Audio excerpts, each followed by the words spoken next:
தர்மர் அவர் ஒரு நாள் வீட்டு திண்ணையில் உட்காந்துருந்தாராம். அப்போது தெருவில் ஒரு பிச்சைக்காரன் அந்த வழியாக வந்திருக்கிறான், பிச்சை கேட்டிருக்கான். அந்த சமயத்தில் தர்மர் வேற ஏதோ வேலையாக இருந்திருக்கிறார். அதனால் பிச்சைக்காரனை பார்த்து நாளைக்கு வா அப்படின்னு சொல்லிவிட்டார். அவனும் சரின்னு சொல்லிவிட்டு போயிட்டான். பீமன் இதை பார்த்துக்கிட்டு இருந்தான். உடனே அவன் என்ன செஞ்சான் தெரியுமா? ஒரு முரசை எடுத்துக்கிட்டு கிராமத்தை நோக்கி ஓடனான். முரசை அடிச்சுக்கிட்டு ஏதோ சொல்ல ஆரம்பிச்சிட்டான். தர்மருக்கும் இது தெரிய வந்தது. அவருக்கு ஒன்றும் புரியல. என்னாச்சு உனக்குன்னு கேட்டார். பீமன் சொன்னான், நான் கிராம மக்களுக்கு ஒரு செய்தியை தெரிவிக்க போகிறேன் அப்படின்னா. என்ன செய்தின்னார். எங்கள் அண்ணன் காலத்தை வென்றுட்டார் அப்படிங்கிற செய்தியை சொல்ல போகிறேன்னா. நான் காலத்தை ஜெயிச்சுட்டேனா, எதனால் அப்படி சொல்கிற அப்படின்னு கேட்டார். நீங்கள் பிச்சைக்காரனை நாளைக்கு வர சொன்னீங்களே, அதனால தான் அப்படின்னா. அதனால் என்னன்னார். நீங்கள் அவனை நாளைக்கு வான்னு சொன்னீங்க, நீங்கள் நிச்சயமாக நாளைக்கு இருப்பீங்களா? அந்த பிச்சைக்காரனும் நாளைக்கு உயிரோடு இருப்பானா? நாளைக்கு நீங்கள் இருந்தாலும் பிச்சை போடக்கூடிய மனோபாவம் உங்களுக்கு இருக்குமா? பிச்சை நிச்சயம் போடுவீங்களா? நாளைக்கு வரைக்கும் அவன் பிச்சைக்காரனாகவே இருப்பாங்கிறது என்ன நிச்சயம்? நாளைக்கு உங்கள் சந்திப்பு நிச்சயம் நடக்குமா? அதனால தான் நீங்கள் காலத்தை ஜெயிச்சுட்டீங்க அப்படின்னு சொல்லி அவ்வளவு நிச்சயமாக நான் முடிவு பண்ணிவிட்டேன். அப்படி நீங்கள் நினச்சதுனால தான் அவனை நாளைக்கு வர சொல்லியிருக்கிறீங்க. இது எவ்வளவு பெரிய விஷயம். இதை மற்றவங்களுக்கு சொல்லாமல் இருக்கலாமா? நேரம் ஆகிட்டுது, நான் உடனே ஊருக்குள்ளே போய் இதை சொல்லணும், தாமதிக்க முடியாது. ஏன்னா இந்த நேரம் கடந்துட்டுதுன்னா அடுத்த நாழிகை எனக்கு கிடைக்குங்கிறது நிச்சயம் இல்லை அப்படின்னு பீமன் சொல்லி முடிச்சுட்டு புறப்படுறதுக்கு தயாரானான். தர்மர் அவசரமாக குறுக்கிட்டார். தம்பி, கொஞ்சம் பொறு, நான் தவறு பண்ணிட்டேன். பரிபூர்ண சுதந்திரம் பெற்ற மனிதன் தான் அப்படி பேச முடியும், அப்படி வாக்குறுதி தர முடியும். அந்த பிச்சைக்காரனை இப்போவே கூப்பிடு, ஏதாவது உடனே கொடுத்து அனுப்பி வச்சு விடுறேன். நாளைக்கு என்ன நடக்குங்கிறது யாருக்கு தெரியும் அப்படின்னார். இந்த கதையிலேருந்து நாம் உணர்ந்து கொள்ள வேண்டிய உண்மை என்ன தெரியுமா? நிகழ்காலம் ஒன்று தான் நம்ம கையில் இருக்கிறது. அதை தவற விடாமல் சரியாக பயன்படுத்திக்கணும். கடந்த காலம்ங்கிறது திரும்பி வர போகிறதில்ல. எதிர்காலம்ங்கிறது இப்போ நம்மக்கிட்ட கிடையாது. அதனால் நிகழ்காலத்தை தான் நாம் பயன்படுத்திக்க முடியும். ஒரு ஊரில் ஒரு சோதிடர் இருந்தார். அவர் எதிர்காலத்தை பற்றி அதிகமாக சொல்லிக்கிட்டு இருப்பார். அவருடைய சோதிடத்தை எப்படியாவது பொய்யாக்கி போடணும் அப்படின்னு சொல்லி 2 இளைஞர்கள் தீர்மானம் பண்ணிட்டாங்க. அதுக்காக ஒரு திட்டம் போட்டாங்க. அது குளிர்காலம். ஒரு இளைஞன் பெரிய கோட்டு ஒன்றை சட்டைக்கு மேலே போட்டுக்கிட்டான். அந்த மேல் கோட்டுக்குள்ள ஒரு புறாவை மறைச்சி வச்சுக்கிட்டான். 2 பேரும் அந்த சோதிடர் வீட்டுக்கு போகிறாங்க. அவரை பார்த்தாங்க. இதை பாருங்க, இந்த கோட்டுக்குள்ள ஒரு புறாவை மறைச்சி வச்சிருக்கிறோம். அந்த புறா இப்போ உயிரோடு இருக்கா, இறந்து போச்சா, இதை நீங்கள் சொல்லணும். சரியாக சொல்லிவிட்டா உங்கள் ஜோசியத்தை நம்புகிறோம் அப்படின்னாங்க. இவங்க மனசுக்குள்ளே என்ன திட்டம்னா, புறா உயிரோடு இருக்குன்னு அவர் சொல்லிவிட்டார்னா அப்படியே கையால் அமைக்க அதை கொண்டுவிட வேண்டியது. புறா உயிரோடு இல்லைன்னு சொல்லிவிட்டார்னா அப்படியே உயிரோடு எடுத்து காட்டிவிட வேண்டியது. இதுதான் அந்த இளைஞர்களோட திட்டம். அவர் என்ன பதில் சொன்னாலும் அவர் சொல்கிறது பொய்ன்னு நிரூபணம் பண்ணிவிடலாம்ல. இதுதான் அவங்க நம்பிக்கை. இந்த சோதிடர் எல்லா வகையிலையும் தப்பிக்க முடியாதுன்னு அவங்க நம்பினாங்க. ஆனால் அந்த சோதிடர் சொன்ன பதில் இவங்களை திகைக்க வச்சுட்டுது. அவர் என்ன சொன்னார் தெரியுமா? உங்கள் கோட்டுக்குள்ளே இருக்கிற புறா உயிரோடு இருக்கா, செத்து போச்சா அப்படின்னு தானே கேட்குறீங்க. அது உங்கள் கையில் இருக்குது. அது சாகவும் இல்லை, உயிரோடவும் இல்லை. அந்த பறவையின் வாழ்வும் சாவும் உங்கள் கையில் தான் இருக்குன்னார். இவங்க தோல்வியை ஒத்துக்கிட்டாங்க. இந்த கதையை நமக்கு ஒரு உண்மையை உணர்த்துது. இன்றைய இளைஞர்கள் எதிர்காலம்ங்கிற பறவையை தங்களுக்குள்ள வச்சிருக்கிறாங்க. அந்த பறவையின் வாழ்வும் தாழ்வும் அவங்க கையில் தான் இருக்கு. நமது வாழ்க்கைங்கிறது நமது கையில். நாம் நல்லா இருக்கிறதும் இல்லாமல் போகிறதும் நாம தான் காரணம். ஒரு பூங்கா, அங்கே ஒருத்தர் நின்றுட்டு இருக்கிறார். நின்றுக்கிட்டே ஏதோ ஆழ்ந்த யோசனையில் இருக்கிறார். அந்த பக்கமாக இன்னொருத்தர் வந்தார். இவரை கவனிச்சார். என்ன யோசனைன்னு கேட்டார். எப்படி எழுந்திருக்கிறதுன்னு யோசனை பண்ணிட்டு இருக்கிறேன்னார். அவர் கேட்டவருக்கு ஒரு மாதிரி ஆயிட்டது. ஏற்கனவே நின்றுகிட்டு இருக்கிற ஒருத்தர் எப்படி எழுந்திரிச்சு நிற்கிறதுன்னு யோசிக்கிறாருன்னா அது ஆச்சரியம் தானே. அதுக்கப்புறம் இவர் யோசிக்க ஆரம்பித்தார். என்ன இவர் இப்படி பேசுகிறாரு அப்படின்னு. கீழே விழுந்தால் தானே எழுந்திரிச்சு நிற்க முடியும். அதனால் எழுந்திரிக்கணும்னு நினைக்கிறவங்க முதல்ல கீழே விழணும். இவர் முதல்ல கீழே விழணும், அதுக்கப்புறம் தான் எழுந்திருக்கிறது எப்படின்னு சிந்திக்க முடியும். இந்த உலகத்தில் எல்லாருமே கீழே விழுந்து எழுந்தவர்கள் தான். இப்போ இந்த குழந்தை பருவத்தில் கீழே விழாமல் நடைபயில கற்றுக்கிட்டவங்க யாராவது உண்டா? சின்ன வயசில் ஒரு தடவை கூட கீழே விழலை சார், அப்படியே பிறந்தார் வளர்ந்தார் பெரியவர் ஆயிட்டார் அப்படின்னு யாரையும் சொல்ல முடியாது. அதனால் மனுஷங்கிறவன் விழுந்து புரண்டு எழுந்து தான் நடக்க கற்றுக்கிறான். ஒரு உண்மையை நாம் எல்லாரும் புரிஞ்சுக்கணும். இந்த உலகத்தில் தவறு செய்யாத மனிதர்களே யாரும் கிடையாது. அப்படி இருக்கிறப்போ எப்போதாவது நாம் தவறு பண்ணிவிட்டோம்னா அதுக்காக மனசு உடஞ்சி போயிடக்கூடாது, வாழ்க்கையில் வெறுப்பு வந்துடக்கூடாது. ஒரு தவறு நடந்துட்டுதா அதுக்காக மனசு உடஞ்சி போடாதீங்க, அதை ஒரு பாடமாக எடுத்துக்கங்க. அதே தவறு மறுபடியும் நடக்காம வேணும்னா பார்த்துக்கலாம், அது போதும். தடைக்கல்ல படிக்கல்லாம் மாற்றிக்கணும், இதுதான் இதில் முக்கியம். ஒரு அலுவலகம், அங்கே ஒரு அதிகாரி, அவர் உயர்ந்த பதவியில் இருந்தார், சிறந்த நிர்வாகின்னு பேர் வாங்கினவர்.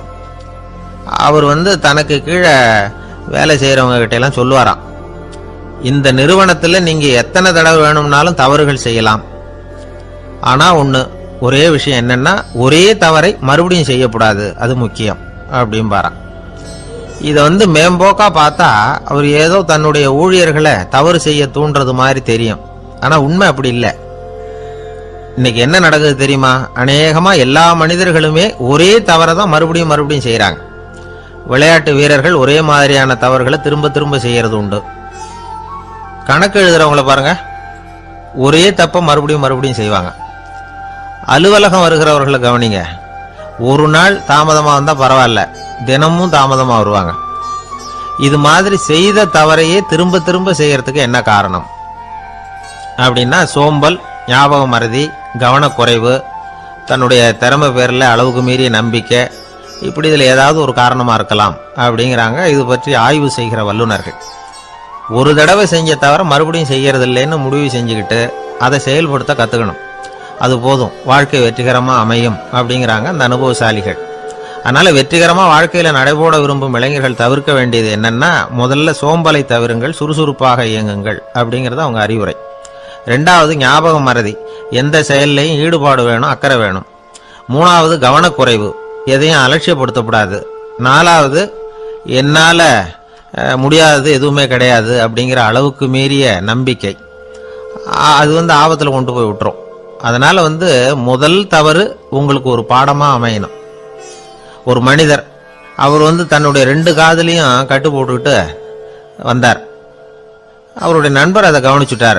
என்ன சார் ஆச்சு, 2 காதுலையும் கட்டு போட்டிருக்கீங்களே அப்படின்னு விசாரிச்சார். ஒன்றுமில்லை சார், வீட்டில் ரொம்ப ஆர்வமாக டிவியில் கிரிக்கெட் மேட்ச் பார்த்துக்கிட்டு இருந்தேன்.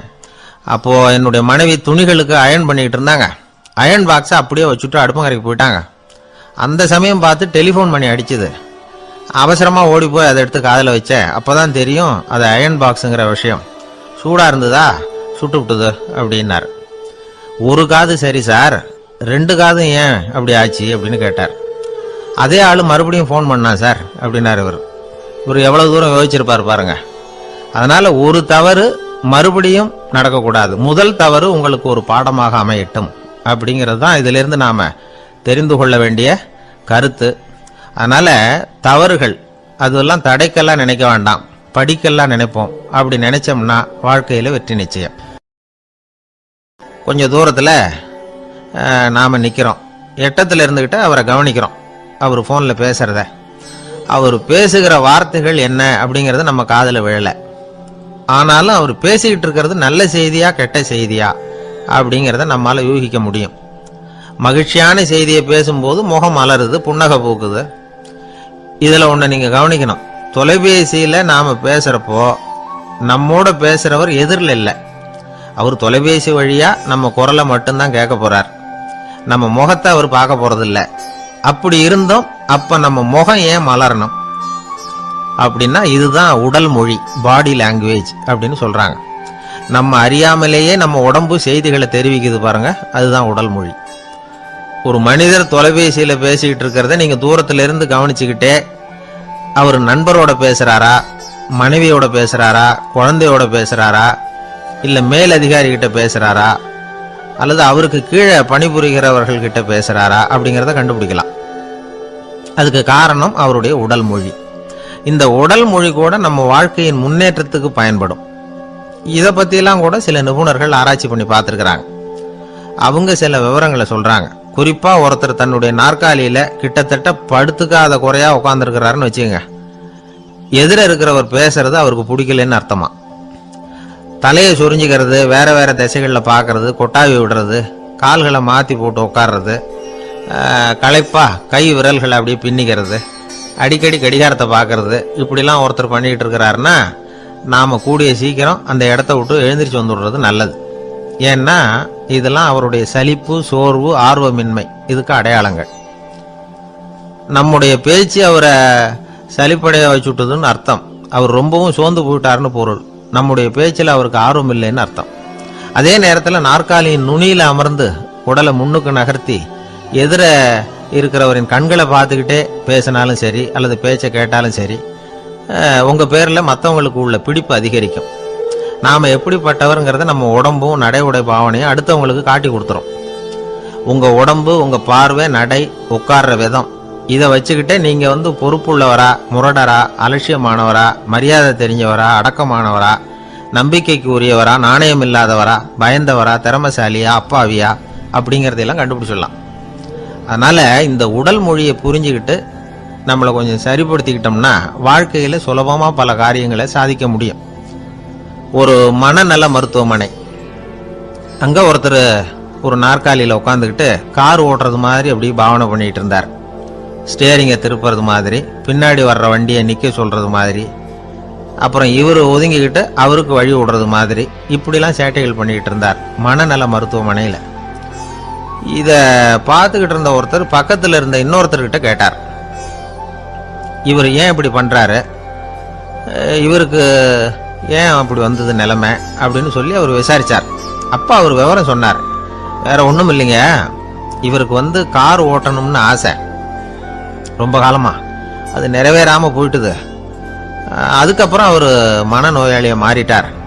இங்கே அழைச்சிட்டு வந்தாங்க. இங்கே அழைச்சிட்டு வந்ததுலேருந்து அப்படி தான் பண்ணிகிட்டு இருக்கிறார். அப்போ கார் ஓட்டுறது மாதிரிலாம் பாவனை பண்ணிகிட்டு இருப்பார், திருப்புறது மாதிரி பண்ணுவார், பின்னாடி வர்றவங்களுக்கு இடம் விடுவார், இப்படிலாம் செய்கிறார் அப்படின்னு விவரம் சொன்னாங்க. நீங்கள் சொல்லப்படாதா, இப்போ நீங்கள் கார் ஓட்டலை, வெறும் நாற்காலியில் தான் உட்காந்துருக்குறீங்க அப்படின்னு நீங்கள் சொல்லப்படாதா அவருக்கு அப்படின்னு கேட்டாங்க. அது முடியாதுங்க, ஏன்னா அந்த காரை கழுவுறதுக்காக அவர் தினமும் எனக்கு 10 ரூபா கொடுத்துக்கிட்டு இருக்கிறார் அப்படின்னாராம் அங்கே வேலை செஞ்சுக்கிட்டு இருந்த ஒருத்தர். அதனால் வாழ்க்கையில் நாம் இந்த உடல் மொழியை புரிஞ்சுக்கணும். உடல் மொழிங்கிறது இப்போ ஆரம்பத்தில் சொன்னது மாதிரி அந்த தொலைபேசியில் பேசுகிறவங்கள தூரத்திலேருந்து பார்த்தாவே அவர் யாருக்கிட்ட பேசுகிறார், என்ன பேசுகிறாருன்னு தெரியும். நம்ம முகத்தை நல்லா வச்சுக்கணும். உடல் மொழியை நம்ம புரிஞ்சுக்கிட்டு பயன்படுத்த ஆரம்பித்தோம்னா எந்த முயற்சி பண்ணினாலும் அதில் வெற்றி நிச்சயம். பிரிட்டிஷ் ஆட்சி நடந்துகிட்டு இருந்த காலம் 1920களின் கடைசி. அப்போ நடந்த ஒரு உண்மை நிகழ்ச்சி இது. ஒரு கல்யாண மாப்பிள்ளை ரயிலில் இறங்க போறார். அவரை வரவேற்க ஒரு ராஜ குடும்பமே காத்துக்கிட்டு இருக்குது. மங்களூர்லேருந்து இறங்குற அந்த மாப்பிள்ளை யார் தெரியுமா? ஒரு நாய். உண்மைதான், அந்த நாய்க்கு தான் கல்யாணம். சுதேசி சமஸ்தானத்து மன்னர்களில் ஒருத்தர் ஜூனாகட் மகாராஜா, அவரோட வளர்ப்பு நாய் ரோஷனாரா, அதுக்கு கல்யாணம் பண்ணி வைக்கணும்னு ஆசைப்பட்டார். மாப்பிள்ளை தேடினார். மங்களூர் மகாராஜாவோட வளர்ப்பு நாய் ஒன்று இருந்தது, பேரு பாபி. இது ரெண்டுக்கும் கல்யாணம் நடத்த முடிவு பண்ணார். திருமணத்துக்கு வேண்டிய எல்லா ஏற்பாடுகளையும் பண்ணுங்க அப்படின்னு உத்தரவு போட்டார். ஆயிரக்கணக்கான அழைப்புதழ்கள், பல சமஸ்தான மன்னர்கள், ஜமீன்தார்கள், பிரிட்டிஷ் அதிகாரிகள், பெரிய பணக்காரங்க, இப்படி நிறைய பேருக்கு அழைப்புதழ்கள் அனுப்பி வச்சாங்க. பத்திரிகையை பார்த்தவங்கெல்லாம் திகைச்சு போயிட்டாங்களாம். இருந்தாலும் என்ன பண்ணுறது, ராஜாவே அழைக்கிறார், போகாமல் இருக்க முடியுமா? அந்த சமயத்தில் நாட்டின் கவர்னர் ஜெனரலாக இருந்தவர் இர்வின் பிரபு, அவருக்கும் ஒரு பத்திரிகை போயிருக்குது. வாங்கி பார்த்ததும் அவருக்கு பயங்கர எரிச்சல். உடனே குப்பை தொட்டியில் போட்டுவிட்டாராம். மாட்சிமை தங்கிய பிரிட்டன் சக்கரவர்த்தியின் பிரதிநிதியான தன்னை கேவலம் ஒரு நாயின் திருமணத்துக்காக அழைக்கிறதா அப்படின்னு அவருக்கு ஆத்திரம். இருந்தாலும் கல்யாணம் பிரமாதமாக நடந்துதான். கல்யாணத்தன்னைக்கு பொண்ணுக்கு ஸ்பெஷல் குளியல், தண்ணீருக்கு பதிலாக வாசனை திரவியங்கள், பன்னீர், குளிச்சதுக்கு அப்புறம் அலங்காரம், வைர மாலை, முத்து மாலை, ஏகப்பட்ட அலங்காரம். மாப்பிள்ளையை அழைக்கிறதுக்கு ரயில்வே ஸ்டேஷனில் ராஜ குடும்பமே காத்துக்கிட்டு இருக்குது. அவங்களோட வளர்ப்பு நாய்கள் 250. அத்தனை நாய்களுக்கும் பட்டு துணி போத்தி இருக்குது. முத்து வடங்கள் அணிவிச்சிருக்கிறாங்க. எல்லாம் ராஜ நாய்கள். அதுகளையும் வீதியில் நடக்க விடலையாம். அதுகளை சுமந்துக்கிட்டு போக அலங்கரிக்கப்பட்ட யானைகள் காத்துக்கிட்டு இருக்குதான். மாப்பிள்ளைக்கு வரவேற்பு எப்படி தெரியுமா? அது நடந்து வர்ற பாதை பூரா ரத்தன கம்பளம் விரிச்சிருக்குது. 2 பக்கமும் ராஜாங்க அதிகாரிகள் கைகட்டி நிற்கிறாங்க. அரசு படை வீரர்கள் அணிவகுப்பு மரியாதை செலுத்துறாங்க. அந்த நாய் ராஜ மரியாதையோடு நடந்து வருது. நகையெல்லாம் போட்டுக்கிட்டு வருது. அது திருமண மண்டபத்துக்கு வந்து சேருது. அங்கே கல்யாணம் அமோகமாக நடக்குது. இந்த திருமணத்தை முன்னிட்டு அந்த ஜூனாகட் சமஸ்தானத்துக்கு 3 நாள் விடுமுறை வேற. கல்யாணத்துக்கு வந்திருந்தவங்களுக்கெல்லாம் ஏக தடபுடலாக விருந்து, நாட்டியம் எல்லாம் பிரமாதமாக நடந்துதான். இந்த கல்யாணத்தில் கலந்துக்க வந்திருந்த மற்ற சமஸ்தானத்து மன்னர்கள், திவான்கள், அரச குடும்பத்தினர், இப்படி அவங்க 700 பேராம். அவங்க வந்து போகிறதுக்காக விசேஷ ரயில்கள்லாம் வேற விட்டுருக்காங்க. கல்யாணம் முடிஞ்சதும் அந்த நாய் தம்பதிகளோட பெரிய பெரிய மன்னர்கள்லாம் ஒன்றா உட்காந்து சாப்பிட்டாங்களாம். ஏர் கண்டிஷன் அறையில் அந்த தம்பதிகள் கொஞ்ச காலம் வாழ்ந்துருக்கிறாங்க. கொஞ்ச நாளில் மாப்பிள்ளைக்கு மரியாதை குறைய ஆரம்பிச்சுட்டுது. வெளியில் துரத்தி விட்டாங்களாம். அந்த பெண் நாய் மட்டும் ராஜ போகங்களை அனுபவித்து வந்து தான். இந்த கல்யாணத்தை பார்த்துட்டு தொடர்ந்து மற்ற சமஸ்தானத்து மன்னர்களும் நாய் திருமணங்கள் நடத்த ஆரம்பிச்சுட்டாங்களாம். இது உண்மையில் நடந்திருக்குது. இப்படி அது இருக்கட்டும். இப்போ நம்ம கதைக்கு வருவோம். ஒரு ராஜாவுக்கு ரொம்ப நாள் கழிச்சு ஒரு குழந்தை பிறந்துதான். அரண்மனை ஜோசியரை கூப்பிட்டுருக்கார் ராஜா. ஜோசியரே, என் மகன் வருங்காலத்தில் சிறந்த வாழ் வீரனா வரணும்னு ஆசைப்படுறேன். வருவானாங்கிறத கொஞ்சம் பார்த்து சொல்லுங்களேன் அப்படின்னாராம். ஜோசியர் சொன்னார், மன்னா, உங்கள் புள்ள வாழ் வீரனா வர்றது கஷ்டம். ஆனால் அவரும் உங்களை மாதிரியே நாய்க்குட்டிகள் பேரில் பிரியமாக இருப்பார்.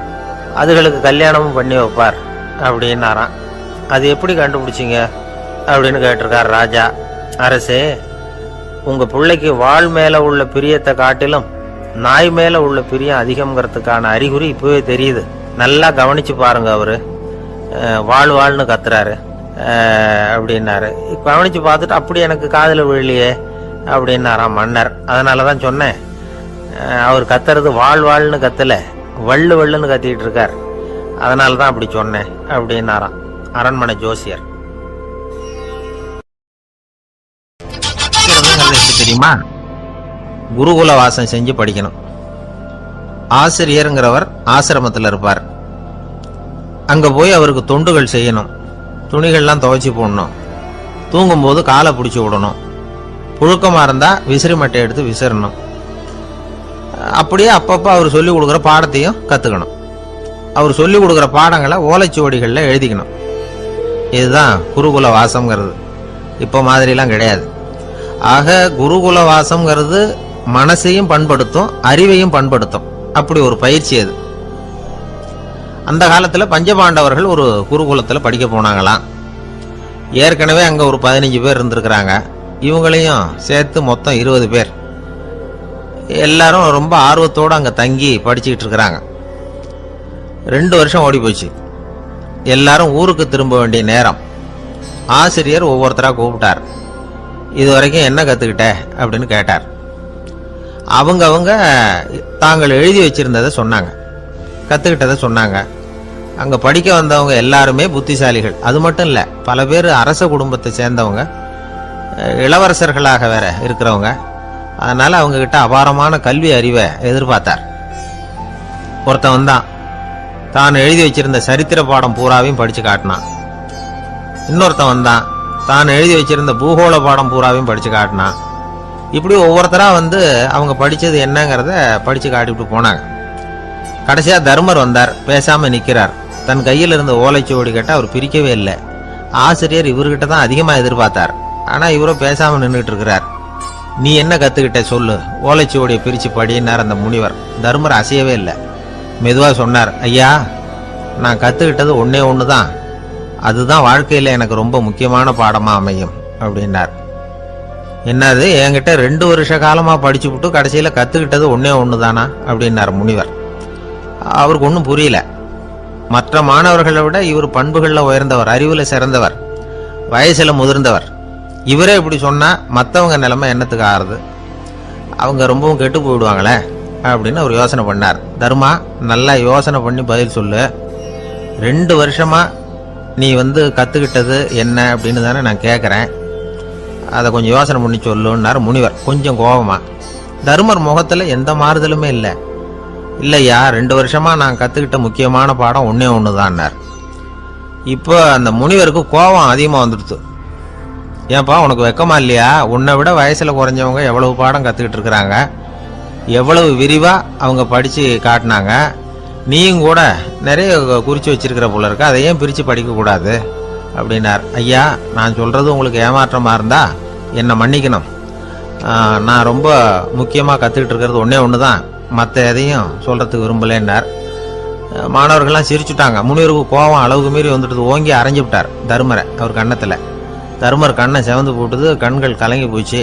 ஆனாலும் அவர் அமைதியை இழக்கலை, தலை குனிஞ்சு நிற்கிறார். இவருடைய புடிவாதம் முனிவருக்கு இன்னும் ஆத்திரத்தை உண்டாக்கி விட்டது. இன்னொரு கண்ணத்திலே அரைஞ்சார். எல்லாரும் பயந்து போய் அமைதியாக நின்றுட்டு இருக்கிறாங்க. முனிவர் கத்துறார், அப்படி நீ கற்றுக்கிட்ட அந்த முக்கியமான பாடம் தான் என்ன, அதையாவது சொல்லு அப்படின்னார். ஐயா, அதை மட்டும் ஒரு ஓலைச்சுவடியில் தனியாக குறித்து வச்சிருக்கிறேன், இந்தாங்க இதை நீங்களே படித்து பாருங்கன்னார். தருமர் ஓலைச்சுவடியை நீட்டினார். முனிவர் அதை வாங்கி பிரித்தார், சத்தம் போட்டு படித்தார். என்ன எழுதியிருக்காருன்னா, எப்படிப்பட்ட சோதனை ஏற்பட்டாலும் நிதானம் இழந்து கோபத்துக்கு ஆளாகக்கூடாது அப்படின்னு. இதுதான் அந்த ஓலைச்சுவடியில் அவர் எழுதி வச்சிருந்தது. அந்த ஒரு கணத்திலேயே முனிவரும் எல்லா மாணவர்களும் தருமரை புரிஞ்சுக்கிட்டாங்களாம். அவர் கற்றுக்கிட்டது ஏட்டு சுரக்காய் இல்லை, வாழ்க்கையில் பயன்படக்கூடிய முக்கியமான அனுபவ பாடம். முனிவர் கண்களில் கண்ணீர். தருமரை அன்போட கட்டி தழுவிக்கிட்டார். அப்புறம் சொன்னார், தர்மா என்னை மன்னிச்சிரு, நீ மாணவன் இல்லை ஆசிரியன். நான் இதுவரைக்கும் தெரிஞ்சிக்காத அனுபவ பாடத்தை நீ இப்போ எனக்கு கற்றுக் கொடுத்துட்ட அப்படின்னு சொன்னாராம். அதனால் நிதானம் தவறக்கூடாதுங்கிறது ரொம்ப முக்கியமான ஒரு செய்தி. ஒரு ஆசிரியர் மாணவனை ஒரு கன்னத்தில் ஓங்கி அரைஞ்சுட்டார். இவன் நிதானம் தவறல, அமைதியாக நின்றுக்கிட்டு இருந்தான். அவர் ஒரு தடவை அரைஞ்சதும் எப்படி உன்னால் நிதானம் தவறாமல் இருக்க முடிஞ்சுது அப்படின்னு கேட்டாங்க நண்பர்கள். அவன் சொன்னான், நான் நிதானம் தவறி இருந்தா எங்கள் வாத்தியார் இன்னொரு கன்னத்துலேயும் அரைஞ்சிருப்பார், அது அதை விட பலமாக இருக்கும், அதனால தான் நான் அப்படி இருந்தேன் அப்படின்னு நானான். ஆக நாம தெரிந்து கொள்ள வேண்டியது வாழ்க்கையில நிதானம் தவறாமல் இருக்க வேண்டும், அதுதான் வெற்றியின் ரகசியம். ஒரு நண்பர்கிட்ட பேசிக்கிட்டு இருந்தேன். அவருடைய உறவினர் ஒருத்தர் ஒரு நேர்முக தேர்வுக்கு போயிருந்தாராம், இன்டர்வியூக்கு. ரொம்பவும் பொறுப்பாகவும் கவனமாகவும் செயல்பட வேண்டிய பதவிக்கான நேர்காணல் அது.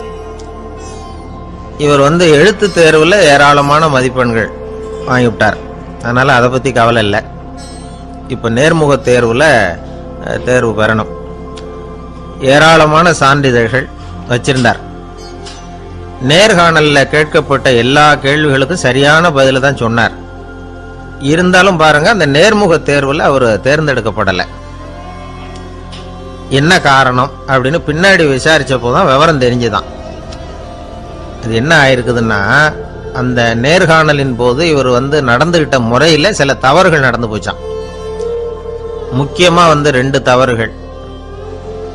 ஒன்று, அவங்க ஒரு கேள்வியை கேட்டு முடிக்கிறதுக்குள்ளேயே இவர் பதில் சொல்ல ஆரம்பிச்சுட்டாராம். 2வது என்னன்னா, இவர் நாற்காலியில தாராளமா இயல்பா சாஞ்சி உட்காராம நாற்காலி முனையில உட்கார்ந்துருந்தாராம்.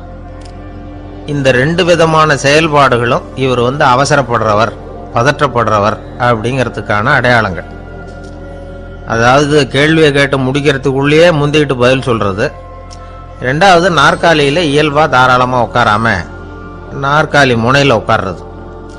பார்க்க போற வேலைக்கு அவசரம், பதற்றம் இது 2 இருக்கப்படாதான். அதனால மார்க் இருந்தும் சர்டிபிகேட் இருந்தும் அந்த வேலை வாய்ப்பு அவருக்கு கிடைக்கல. வேலை கொடுக்கறவங்க நம்ம கிட்ட இருந்து என்னதான் எதிர்பார்க்கறாங்க, இதை தெரிஞ்சு வச்சுக்கிறது நல்லது. முதல்ல மற்றவர்களுடன் தொடர்பு கொள்ளும் திறமை, அதாவது எபிலிட்டி டு கம்யூனிகேட். நீங்க நினைக்கிறத அழகா தொகுத்து வகைப்படுத்தி சொல்ல தெரியுதான்னு பார்ப்பாங்க. உங்க திட்டங்களை அடுத்தவங்க ஏற்றுக்கொள்ளக்கூடிய விதத்துல வெளிப்படுத்துறதுக்கு உங்களால முடியுதான்னு பார்ப்பாங்க. இதுக்கு என்ன செய்யறது? குழப்பம் இல்லாம சிந்திக்கணும், குழப்பம் இல்லாம பேசணும். 2வது விஷயம் என்னன்னா புத்திசாலித்தனம், அதாவது இன்டெலிஜென்ஸ். ஏத்துக்க போற வேலையை நல்ல விதமா செய்ய முடியுமா உங்களால, அதை எந்தெந்த வழியில செய்யலாம் அப்படிங்கிறத உங்களால தீர்மானிக்க முடியுமா, அந்த வேலைக்கான புது புது யோசனைகளை உங்களால சொல்ல முடியுமா அப்படின்னு பார்ப்பாங்க. இது இன்டெலிஜென்ஸ். 3வது தன்னம்பிக்கை, அதாவது செல்ஃப் கான்ஃபிடன்ஸ். உங்களுக்கு அது உண்டா அப்படிங்கிறத கவனிப்பாங்க. எந்த சூழ்நிலையையும் சமாளிக்கணும், எப்படிப்பட்ட மனிதர்களையும் சமாளிக்கிற தைரியம் வேணும், அடுத்தவங்களை நமக்கு சாதகமாக திருப்பக்கூடிய தன்னம்பிக்கை வேணும். 4வது பொறுப்புகளை முன்வந்து ஏற்றுக்கொள்ளுதல், வில்லிங்னஸ் டு அக்செப்ட் ரெஸ்பான்சிபிலிட்டி. பொறுப்புகள்ல இருந்து நழுவி போக ஆசைப்படாம செஞ்சு முடிக்கணும். 5வது முன் வருதல், இனிஷியேட்டிவ். வேலையோட முக்கியத்துவம் உணர்ந்து அதை ஏத்துக்கிட்டு தகுந்த நடவடிக்கைகளை தயங்காம எடுக்கிறதுக்கு முன் வரணும். 6வது என்னன்னு கேட்டீங்கன்னா தலைமைத்துவம், லீடர்ஷிப். 4 பேருக்கு தலைமை தாங்கி நல்ல விதத்துல நடந்துக்க தெரியுதா. 7வது கற்பனை திறன், இமேஜினேஷன். சில பிரச்சனைகள் வரக்கூடும் அப்படின்னு முன்கூட்டியே யூகிச்சு அதுக்கு தகுந்த மாதிரி நடவடிக்கை எடுக்கிற திறமை உண்டா அப்படிங்கிறத பார்ப்பாங்க. 8வது என்னன்னா வளைந்து கொடுத்தல், ஃபிளெக்சிபிலிட்டி. சூழ்நிலைக்கு தகுந்த மாதிரி, மாற்றங்களுக்கு தகுந்த மாதிரி அனுசரித்து நடந்துக்கிறதுக்கு தெரியுதா அவங்களுக்கு அப்படிங்கிறத கவனிப்பாங்க. அடுத்தது திறமைகளை வெளிக்கொணரும் திறமை, இன்டர்பர்சனல் ஸ்கில்ஸ். அடுத்தவங்க கிட்ட இருக்கிற திறமையை கண்டுபிடிச்சி அதை நல்ல விதத்தில் ஊக்கப்படுத்தி பயன்படுத்த தெரியுதா அப்படின்னு பார்ப்பாங்க. 6வது சுய அறிவு, செல்ஃப் நாலேஜ். அடுத்தவங்க நம்மளை பற்றி என்ன நினைக்கிறாங்க அப்படிங்கிறத நம்மளால் புரிஞ்சுக்க முடியுதாங்கிறது முக்கியம். அடுத்தது போட்டி மனப்பான்மை, காம்படிட்டிவ்னஸ். அடுத்தவங்களை ஒப்பிட்டு பார்த்து அதை விட ஒரு படி மேலே வரணுங்கிற குணம் வேணும். இதுக்கு அடுத்தது என்னன்னா குறிக்கோளை வெல்லுதல், கோல் அச்சீவ்மெண்ட். குறிக்கோளை சவாலாக எடுத்துக்கிட்டு அதை அடையணும். அப்புறம் வேறுபட்ட திறமைகள், ஒகேஷனல் ஸ்கில்ஸ். பதவிக்கு வேண்டிய திறமைகள் தவிர மற்ற திறமைகள் எதுவும் உண்டாங்கிறது முக்கியம். நமக்கு வேலை கொடுக்கணும்னு நினைக்கிறவங்க நம்ம கிட்ட இருந்து இவ்வளவும் எதிர்பார்ப்பாங்க. அதுக்கு தகுந்த மாதிரி நம்மளை நாமே தயார்படுத்திக்கணும். எனக்கு வேண்டப்பட்ட ஒருத்தர் ஒரு இன்டர்வியூக்கு போயிட்டு வந்தார், நேர்காணலுக்கு. எப்படி இருந்தது இன்டர்வியூன்னு விசாரித்தேன். நான் போனேன். அவர் கேட்ட எல்லா கேள்விக்கும் அவர் எதிர்பார்த்தது மாதிரி எல்லா பதிலையும் சொன்னேன். கடைசியாக நான் எதிர்பார்க்காத ஒரு தகவலை அவர் சொன்னார் அப்படின்னார். என்னன்னு கேட்டேன்.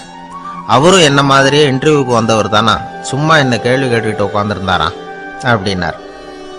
அதனால ஒரு நேர்காணலுக்கு போறதுக்கு முன்னாடி என்ன எதிர்பார்க்கறாங்க அப்படிங்கறத தெரிஞ்சுக்கிட்டு போனா வெற்றி நிச்சயம். வாழ்க்கையில ரொம்பவும் அடிபட்டு அல்லல் போட்டுக்கிட்டு இருக்கிற ஒருத்தர் வந்தார். மனசு ரொம்பவும் நொந்து போய் பேசினார். இந்த உலகத்துல மனுஷனா பிறந்ததை விட மாடா பிறந்திருக்கலாம் சார் அப்படின்னார்.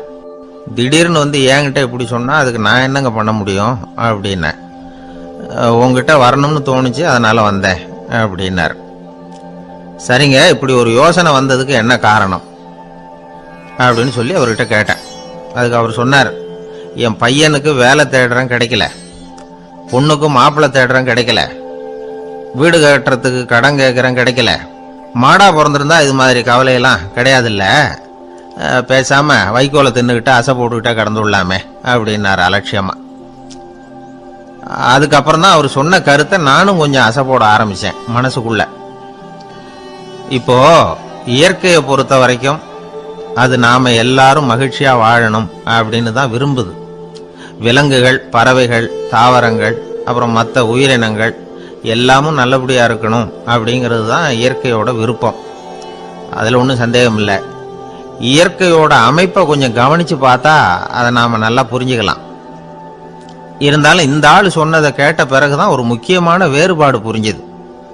அதாவது இந்த உலகத்துல உள்ள முக்கியமான பிரச்சனைகள் 6. அந்த 6 பிரச்சனைகளும் ஆடு மாடுகளுக்கு கிடையாது, மரம் செடி கொடிகளுக்கு கிடையாது. ஆனா மனுஷன் அந்த 6 பிரச்சனைகளையும் சந்திக்க வேண்டியிருக்கு. சரி, அந்த 6 பிரச்சனைகள் என்னன்னு தெரியுமா? முதல்ல இந்த ஆடு மாடுலாம் நமக்குன்னு சொந்தமா ஒரு வீடு இல்லையே அப்படின்னு கவலைப்பட்டுக்கிட்டு இருக்கிறது இல்லை. ஆனா மனிதனுக்கு வீடு தேவைப்படுது. இது ஒரு வித்தியாசம். இப்ப 2வது பிரச்சனை என்னன்னா ஆடை பிரச்சனை. ஒரு கோழியோ சேவலோ நாம போட்டுக்கிறதுக்கு ஒரு சட்டை இல்லையே அப்படின்னு கவலைப்படுறது இல்லை. ஆனா மனுஷனுக்கு அந்த கவலை உண்டு. சரி, இப்போ 3வது என்னன்னு பார்த்தா கல்வி பிரச்சனை. ஒரு பசுமாடு கவலையோட நின்றுகிட்டு இருக்கு அப்படின்னு வச்சுக்குவோம்.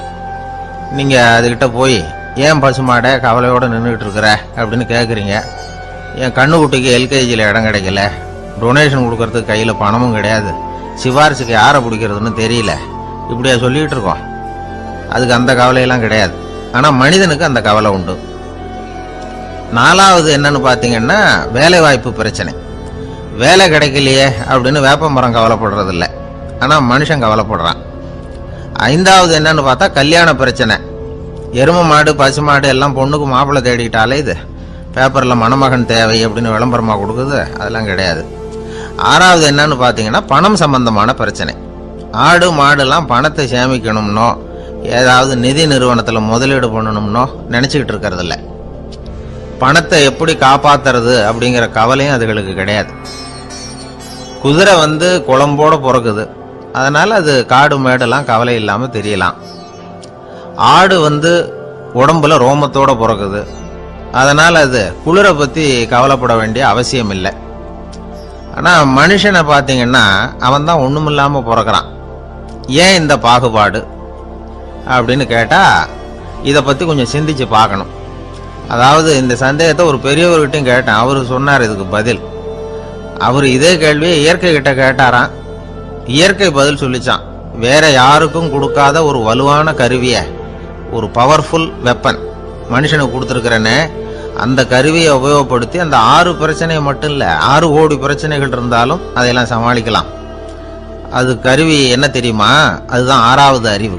அதை உபயோகப்படுத்தினா காலுக்கு செருப்பு தயார் பண்ணிக்கலாம், குளிருக்கு போர்வை தயார் பண்ணிக்கலாம், என்ன வேணும்னாலும் செய்யலாம் அப்படின்னு இயற்கை பதில் சொல்லிச்சான். அதனால் நாம் செய்ய வேண்டியது என்னன்னா, இயற்கையை முதல்ல சரியாக புரிஞ்சுக்கணும். இயற்கையின் படைப்பையே நாம் சரியாக புரிஞ்சுக்கிறது இல்லையே, அதுதான் வேதனை. இந்த கதையை கேளுங்க. இப்போ நகரத்திலேருந்து ஒரு ஆள் கிராமத்துக்கு வந்தான். அங்கே ஒரு சிறுவன் மாடு மேய்ச்சிக்கிட்டு இருந்தான். நகரத்து ஆள் சொன்ன, எவ்வளோ அழகான பசு, அது சரி இதுக்கெல்லாம் ஏன் கொம்பு இல்லைன்னா. இதுக்கு அந்த பையன் பதில் சொன்னான், பசுமாட்டுக்கு கொம்பு இல்லாததுக்கு பல காரணங்கள் உண்டு. கண்ணுக்குட்டியாக இருந்தால் கொம்பு இருக்காது, பசு வளர்ந்து பெருசானதுக்கு அப்புறம் தான் கொம்பு முளைக்கும், இது ஒரு காரணம். சில சமயம் வளர்கிற கொம்பை எடுத்து விடுறது உண்டு, அது ஒரு காரணம்.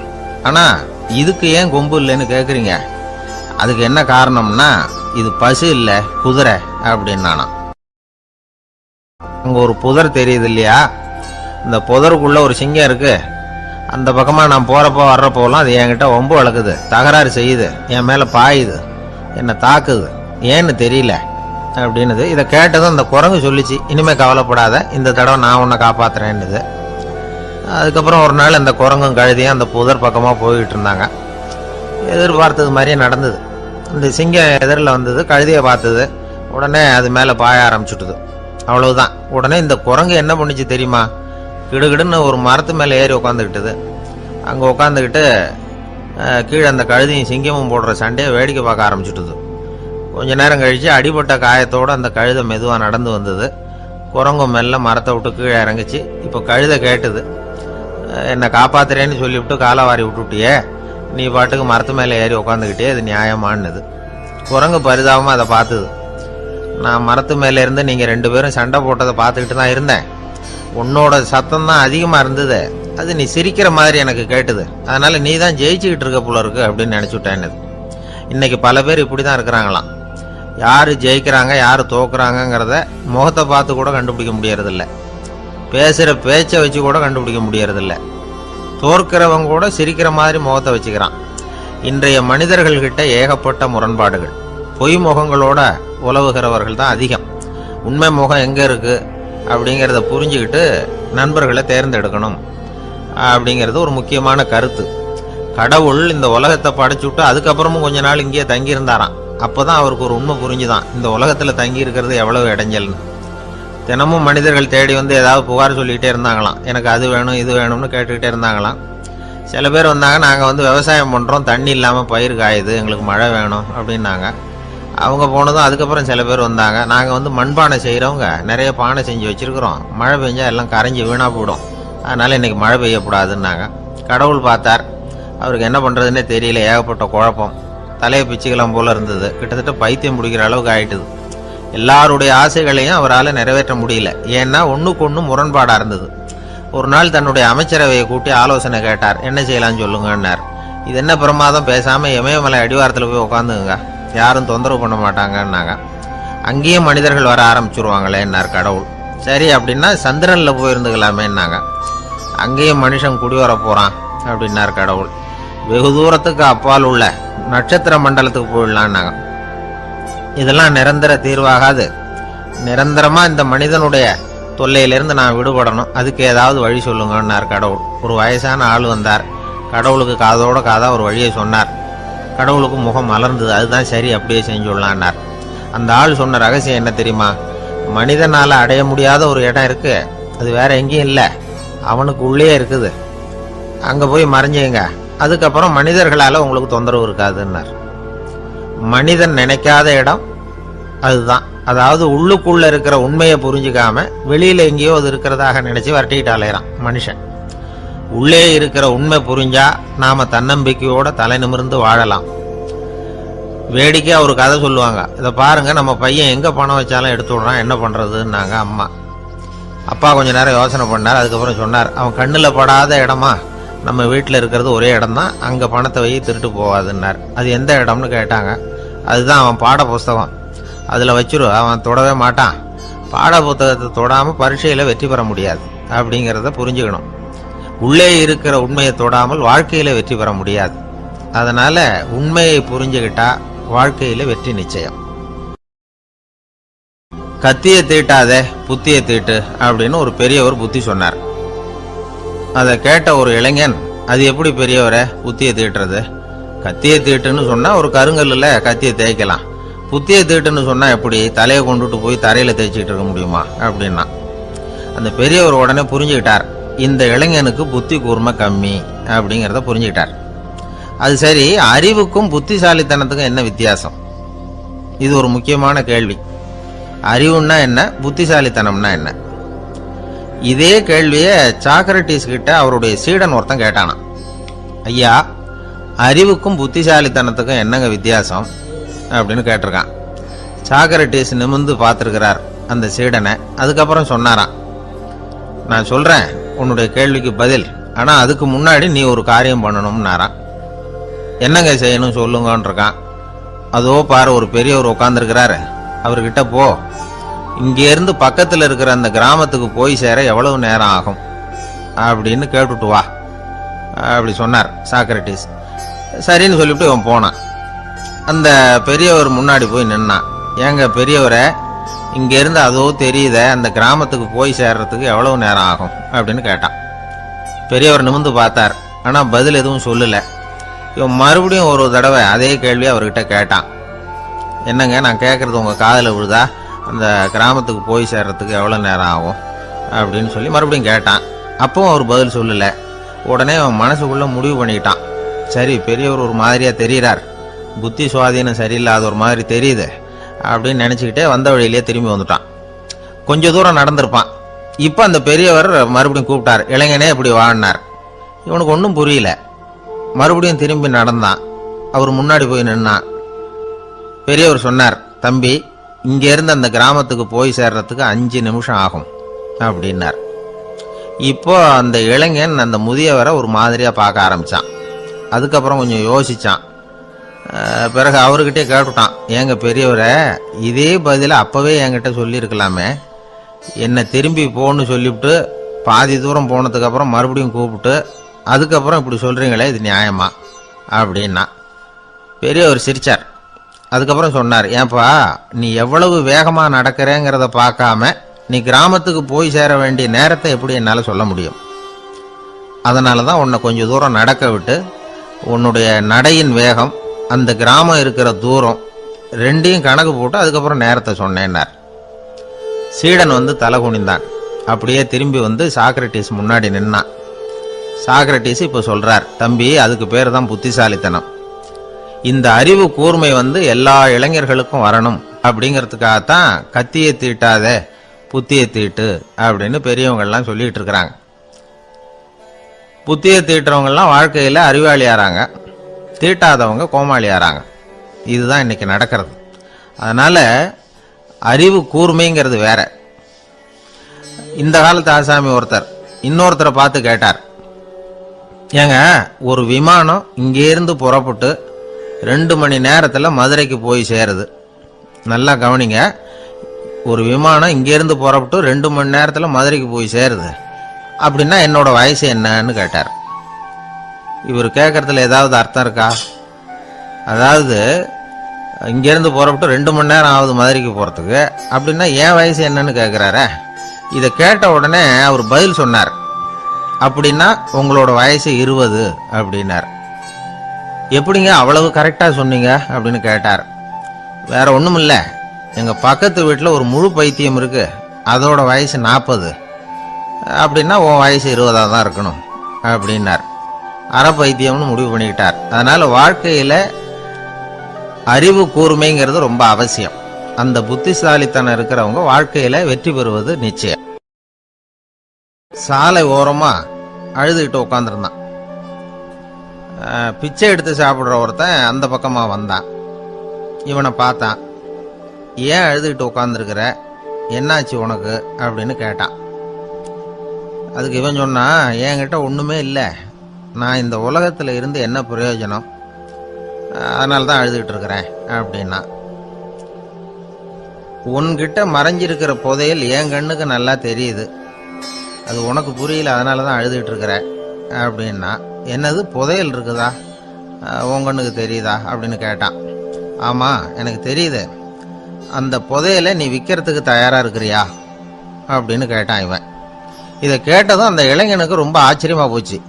என்னது இப்படி கேட்குறானே அப்படின்னு. என்கிட்ட ஒரு காசு கூட இல்லையே, அப்படி இருக்கிறப்போ புதையல் எங்கேருந்து வந்தது அப்படின்னா. இந்த நேரத்தில் அந்த பிச்சைக்காரன் சிரிச்சான். இப்படி தான் இந்த உலகத்தில் எல்லாரும் சொல்லிகிட்டு இருக்கிறாங்க, என்கிட்ட ஒன்றுமே இல்லை ஒன்றுமே இல்லைன்னு சொல்லி. ஆனால் அவங்கக்கிட்ட தான் புதையல் இருக்கு, நீ வேணும்னா என் கூட வா, நம்ம நாட்டு அரசர்கிட்ட போவோம், உங்ககிட்ட இருக்கிற புதையலை அவர் நல்ல விலைக்கு எடுத்துக்குவார் அப்படின்னா. அது எப்படி உனக்கு தெரியும்னா, இதுக்கு முன்னாடியும் இது மாதிரி பல பேரை நான் ராஜா கிட்ட அழைச்சிட்டு போயிருக்கிறேன், அதனால தான் உன்னை பார்த்தேன், உன்னையும் கூப்பிடுறேன், நீ சரின்னு சொன்னால் உன்னை அழைச்சிட்டு போகிறேன், உங்ககிட்ட இருக்கிற புதையலை அவர் நல்ல விலை கொடுத்து எடுத்துக்குவார் அப்படின்னு சொன்னான். இவன் இப்படி சொல்கிறதும் அந்த இளைஞனுக்கு ஒன்றுமே புரியல. இது என்னது இந்த ஆள் இப்படி சொல்லிகிட்டு இருக்கிறான், நம்மக்கிட்ட என்ன இருக்குது, அதுவும் இல்லாமல் இவனே பிச்சை எடுத்து சாப்பிட்டுக்கிட்டு இருக்கிறான், இவன் போய் நம்மளை ராஜா கிட்ட அழைச்சிட்டு போகிறதா போகிறேங்கிறானே என்ன அப்படின்னு சொல்லி அவன் யோசனை பண்ணான். என்ன யோசிக்கிற, உனக்கு பணம் வேணும்னா என்னோட வா அப்படின்னா. இளைஞன் ஒரு முடிவுக்கு வந்தான். சரி, இங்கேயே உட்காந்துக்கிட்டு இருக்கிறத விட அங்கேயாவது போய் பார்ப்போமே, இங்கே அழுதுட்டு உட்காந்துருக்கிறதுல என்ன பிரயோஜனம், ஏதோ கூப்பிடுறான் போய் பார்த்துட்டு வருவோமே அப்படின்னு சொல்லி அவன் கூட புறப்பட்டான். பிச்சைக்காரன் முன்னாடி போயிட்டே இருக்கிறான், இந்த இளைஞன் பின்னாடி நடந்து போயிட்டு இருக்கான். 2 பேரும் அரண்மனையை நோக்கி போகிறாங்க. பாதி வழி போயிருப்பாங்க. வழியில் அந்த பிச்சைக்காரன் சொன்னான், இதை பாரு, முன்னாடியே சில விஷயங்களை நாம் பேசிக்க வேண்டியிருக்கு, சரியாக தெளிவாக முடிவு எடுத்துக்கிட்டு அதுக்கப்புறம் ராஜா கிட்ட போகணும். ஏன்னா அங்கே போய் அது முடியாது இது முடியாதுன்னு நாம் நமக்குள்ளே சண்டை போட்டுக்கிட்டு இருக்க முடியாது. ராஜாவுக்கு விலையை பற்றி கவலையே இல்லை, எவ்வளவு சொன்னாலும் நமக்கு பணம் கிடைச்சிரும். ஆனால் அதுக்கப்புறம் நான் இதை விற்கிறதுக்கு தயாராக இல்லைன்னு சொல்லிடக்கூடாது. அதனால் புதையலை விற்கிறதா இல்லையாங்கிறத இங்கேயே தெளிவாக முடிவு செஞ்சுக்கணும், இல்லைன்னா ராஜா கிட்ட போய் அங்கே போய் குழப்பிக்கிட்டு இருக்க முடியாது அப்படின்னு சொன்னான். இளைஞனுக்கு ஒன்றுமே புரியல. என்ன சொல்கிற நீ, என்கிட்டயா புதையலா, எங்கே இருக்குது அப்படின்னு சொல்லி குழம்பி போனான். இப்போ அந்த பிச்சைக்காரன் சொன்னான், இதை பாரு, இப்போ உதாரணத்துக்கு உன்னுடைய கண்களை எடுத்துக்கோ, அதுக்கு நீ என்ன விலை கேட்டுற போகிற, நான் அதுக்கு ராஜா கிட்ட இருந்து ஒரு 50,000 ரூபா வாங்கி தர முடியும். உன்னுடைய இருதயத்தை கொடுக்குறியா, 20 லட்சம் ரூபா வாங்கி தரேன். மூளையை கொடுக்குறியா, 30 லட்சம் வாங்கி தரேன். என்ன சொல்கிற அப்படின்னு சொல்லி இந்த பிச்சைக்காரன் பேசிக்கிட்டே போகிறான். இளைஞனுக்கு கோபம் வந்துட்டுது. என்ன உளர்ற, உனக்கு என்ன பைத்தியமா, கண்ணையும் மூளையையும் இருதயத்தையுமா விற்பாங்க, என்ன விலை கொடுத்தாலும் அதையெல்லாம் நான் விற்கிறதுக்கு தயாராக இல்லை, நான் விற்க மாட்டேன், அதை கொடுத்துட்டு நான் என்ன பண்ணுறது, இப்படி நான் மட்டும் இல்லை யாருமே இதை விற்கிறதுக்கு தயாராக இருக்க மாட்டாங்க அப்படின்னு சொன்னான் அந்த இளைஞன். இவன் இப்படி சொன்னதும் அந்த பிச்சைக்காரன் வாய் விட்டு சிரிக்க ஆரம்பிச்சுட்டான். இப்போ பைத்தியமானது நானா நீயா, லட்சக்கணக்கான கோடிக்கணக்கான ரூபாய் பொறுமானம் உள்ள பொருள்களை உங்ககிட்டயே வச்சுக்கிட்டு விற்க முடியாதுன்னு சொல்கிற நீ தான் ஏழை, என்கிட்ட ஒன்றுமே இல்லைன்னு மரத்தடியில் உட்காந்து அழுதுகிட்டு இருக்கிறியே அப்படின்னு சொன்னான். இன்னைக்கு பார்த்தீங்கன்னா பல பேர் தன்கிட்ட புதைஞ்சிருக்கிற ஆற்றலை புரிஞ்சிக்க முடியாமல் அவதிப்பட்டுக்கிட்டு இருக்கிறாங்க. நம்மக்கிட்ட என்ன இருக்குங்கிறது அவங்களுக்கு தெரியறதில்ல, அதனால தான் என்கிட்ட ஒன்றுமே இல்லைன்னு சொல்லி அழுதுகிட்டு இருக்கிறாங்க. இதை விளங்க வைக்கிறதுக்கு பெரியவங்க சொல்ற கதை இது. நம்ம கிட்ட இருக்கிற புதையலை நாம தான் தோண்டி எடுக்கணும். உண்மையான புதையல்ங்கிறது உள்ளே இருக்கு. ஆனா அதை வெளியில தேடுற ஆசாமிகள் தான் அதிகம். சராசரி மனித இயல்பு அப்படி. நம்ம கிட்ட விலை மதிக்க முடியாத பகுத்தறிவு இருக்கு.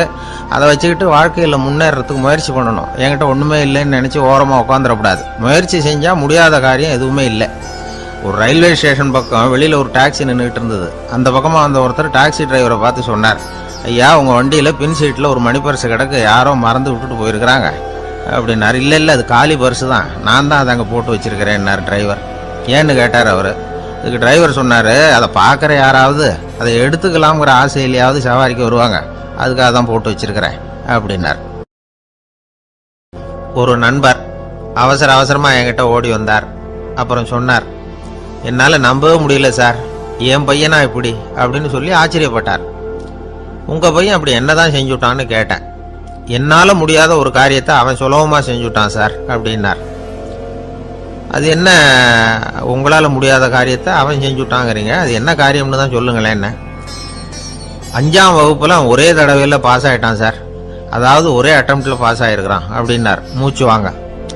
கஷ்டப்பட்டு பரீட்சை எழுதினவன் அவன், இவருக்கு மூச்சு வாங்குது. நம்மால செய்ய முடியாத ஒரு காரியத்தை இன்னொருத்தர் செய்யும் போது அது நமக்கு ஆச்சரியமா தெரியுது. இப்ப சர்க்கஸ் பாக்குறோம், அங்க ஒருத்தர் அந்தரத்துல தொங்குறார். அதை பாக்குறப்போ அது நமக்கு ஆச்சரியமா தெரியுது. ஏன்னா அது மாதிரி அந்தரத்துல தொங்குறதுங்கிறது நம்மால முடியாத காரியம். நம்மால முடியாத ஒண்ண அடுத்த ஒருத்தர் ரொம்ப சுலபமா செய்யறப்போ நாம மருள்வது இயற்கை. இதைத்தான் தொல்காப்பியம் மருட்கை அப்படின்னு சொல்லுது. இந்த வியப்பு இருக்குதே, இது 4 வகையில ஏற்படுதான். அதையும் தொல்காப்பியம் தான் சொல்லுது. அது என்ன 4 வகை அப்படின்னா, முதல் வகை எப்படின்னா புதுமையான அரிய செயல்களை செய்வது. 2வது வகை என்னன்னா பெரிய செயல்களை செய்யறது. 3வது வகை எப்படின்னா மிக நுட்பமான செயல்களை செய்யறது. 4வது வகை ஆக்கம் தரும் செயல்களை செய்யறது. புதுமை, பெருமை, சிறுமை, ஆக்கமோடு மதினம் சாலா மருட்கை 4 அப்படிங்கிறது தொல்காப்பியம். இன்னைக்கு விஞ்ஞானம் புதுசா எதையோ கண்டுபிடிச்சிக்கிட்டு இருக்குது. அந்த கண்டுபிடிப்புகளை எல்லாம் பார்க்கறப்போ ஆரம்பத்தில் ஆச்சரியமா இருக்கு, அதுக்கப்புறம் நமக்கு பழகி போடுது. இப்போ வானொலி பெட்டி புதுசா வந்தப்போ அதை சுற்றி எவ்வளவு கும்பல், ஒரு பெட்டி பேசுது அப்படிங்கிறது எவ்வளவு வியப்புக்குரிய விஷயம். இப்போ யாரும் வானொலி பெட்டியை ரொம்ப ஆச்சரியத்தோட பார்க்கறது இல்லை. வச்சிருந்தாதான் ஆச்சரியமா பார்ப்பாங்க சில பேர். இந்த காலத்தில் இப்படி வச்சிருக்கிறாரேன்னு சொல்லி மாறா அதை அலட்சியமாகவும் பார்க்க ஆரம்பிச்சுட்டாங்க. மதினம் சாலா மருட்கை அப்படின்னு ஒரு சொற்றொடர் வருது பாருங்க, அதுல கருத்தாழம் உண்டு. எதை பத்தியும் போதுமான அளவு புரிஞ்சிக்காதப்போ ஒருத்தர் ஆச்சரியப்படுறார். புரிஞ்சுக்கிட்டதுக்கு அப்புறம் ஆச்சரியம் மறைஞ்சு போடுது. மிக நுட்பமான செயல்களும் நம்மளை ஆச்சரியப்பட வைக்குது. ஒரு அரிசியில ஒரு திருக்குறள் எழுதி காட்டுறாங்க, ஒரு முட்டை ஓட்டுக்குள்ள ஓவியம் தீட்டி காட்டுறாங்க. கருங்கல் சிற்பங்கள்ல எவ்வளவு நுட்பமான வேலைப்பாடுகள், அதையெல்லாம் பார்த்து ஆச்சரியப்படுறோம். இது மாதிரியே ஆக்கப்பூர்வமான செயல்களும் நம்மளை வியப்பில் ஆழ்த்தும். குப்பை கூலங்களை கூட வாழ்க்கைக்கு பயன்படுகிற பொருளா மாற்றுகிறவர்கள் இருக்கிறாங்க. அவங்களுடைய செயல் நமக்கு ஆச்சரியத்தை தருது.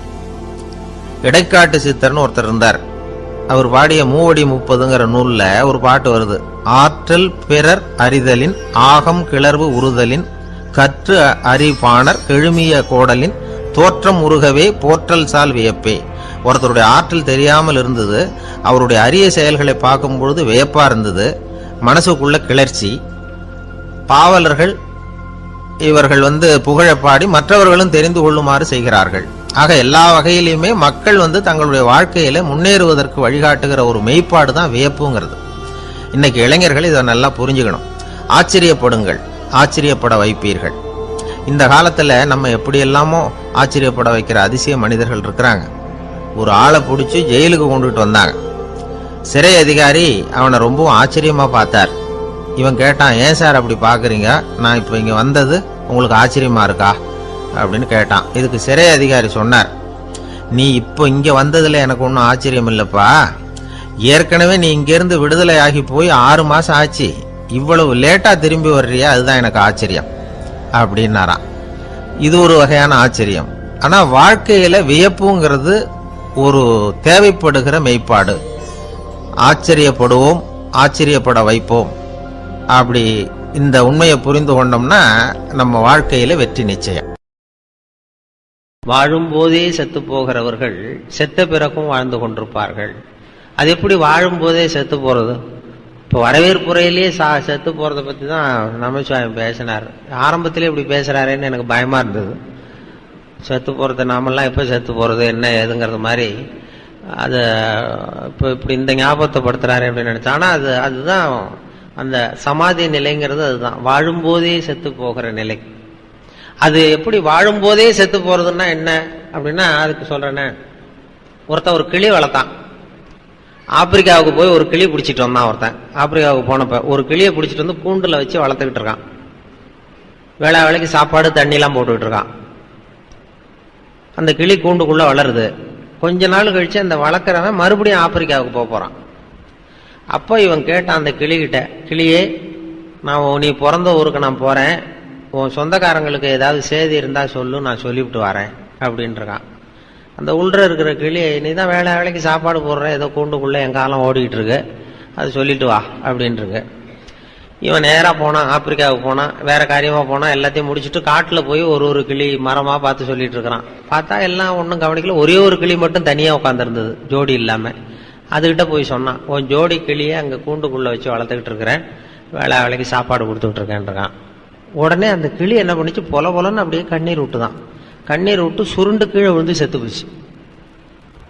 ஐயோ, அனாவசியமா இதை சொல்லி இந்த உயிர் போயிட்டுதேன்னு சொல்லி அவன் வருத்தப்பட்டுக்கிட்டே வந்திருக்கிறான். இந்தியாவுக்கு வந்து வீட்டுக்கு வந்து இந்த கூண்டு கிளிகிட்ட போய் சொன்னானா, கிளியே, இது மாதிரி உன் சொந்தக்கார கிளிகிட்ட, உன் ஜோடி கிளிகிட்ட சொன்னேன், இது மாதிரி இந்த கூண்டுக்குள்ள இருக்கேன்னு.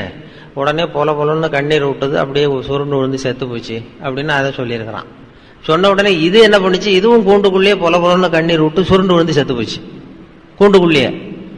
அனாவசியமா 2 உயிர் போயிட்டுதேன்னு சொல்லி அப்புறம் கூண்டை திறந்து, இனிமே இதை வச்சுக்கிட்டு என்ன பண்றது, எடுத்து தூக்கி எறிஞ்சான். தூக்கி எறிஞ்சா படப்படன்னு ரெக்கை அடிச்சுட்டு போய் உட்காந்துக்கிட்டது மரத்துல. அது சாவல. அங்க போய் உட்காந்துக்கிட்டு சொல்லிச்சான், இந்த கூண்டுக்குள்ளே இருந்து தப்பிக்கிறதுக்கு என்ன வழிங்கிறத உன் மூலமா என் ஜோடி கிளி செய்தி சொல்லி அனுப்பிச்சது. அதுவும் அங்க சாவல. கூண்டுக்குள்ளே இருந்து தப்பிக்கிறதுக்கு இதுதான் வழி. என்ன வழின்னா, வாழும்போதே செத்து போக கற்றுக்கொள், நீ கூண்டுக்குள்ளிருந்து தப்பித்துக் கொள்ளலாம். அந்த கிளி வாழும்போதே செத்து போனது இந்த கூண்டுக்குள்ள, இப்போ செத்த பிறகும் வாழ்ந்து கொண்டிருக்கிறது. அந்த தலைகளிலிருந்து விடுபடுறது, நம்முடைய தலைகளிலிருந்து விடுபடுறதுக்கு அந்த வாழும்போதே செத்து போகிற கலையை கற்றுக்கொள்ளுங்கள். அதுதான் அவங்க சமாதி நிலைன்னு பெருசா சொல்றது. அப்படி அந்த நுணுக்கத்தை தான் நமக்கு ஆன்மீகம் வந்து நமக்கு சொல்லி கொடுக்குது. ஆனந்தம்ங்கிறது எப்படின்னா ஆன்மா சம்பந்தப்பட்டது, அதுக்கு எல்லையே கிடையாதான். அது எப்படி ஆனந்தத்தை அடையிறது என்னன்னா, விவேகானந்தர் சொன்னதுதான், அடுத்தவங்களுக்கு உதவுங்கள். இப்போ ஒருத்த வந்து என்னால நிம்மதியா இருக்க முடியல சார், எனக்கு என்ன காரணம்னு புரியல, நீங்க தான் வழி சொல்லணும்னு ஒரு ஆசிரமத்துக்கு போய் ஒரு இது மாதிரி சாமி மாதிரி ஒரு பெரியவர்கிட்ட போய் கேட்டிருக்கான். அந்த ஆசிரமத்துல பெரியவர் என்ன சொன்னாரு, நான் உனக்கு உன் நிம்மதிக்கு வழி வேணுமா, உனக்கு நான் சொல்றேன், வா இங்க படு, ராத்திரிக்கு இங்க தங்கிடு, காலையில உனக்கு சொல்றேன் அப்படின்னு ராத்திரி சாப்பாடுலாம் போட்டு ஒரு பாயை போட்டு தலைவாணி கொடுத்து படுத்துக்கடா அப்படின்னு படுக்க வச்சுட்டார். நிம்மதியா படுத்துவோனான். ஏன்னா நல்ல சாப்பாடு போட்டு நல்ல காத்து படுத்துவங்கிட்டான். காலையில இவர் வந்தார், சாமியார் வந்தார். இவன் படுத்துவோன தட்டி எழுப்பினாரே, எழுந்துடுறான்னு எழுந்திரிச்சான். என்ன ராத்திரி பூரா நிம்மதியா படுத்துவனியா? நிம்மதியா தூங்கினேன் சாமி அப்படின்றான். அந்த தலைவணியை தூக்கு அப்படின்னா தலைவணி எடுத்தா ஒரு நல்ல பாம்பு அப்படியே படம் எடுக்குது உள்ள இருந்து. ராத்திரி பூரா உள்ள ஒரு நல்ல பாம்பு இப்படி படத்தை கொத்தா வருது. அப்படியே அலறி அடிச்சுட்டு ஓடி வந்துட்டான்.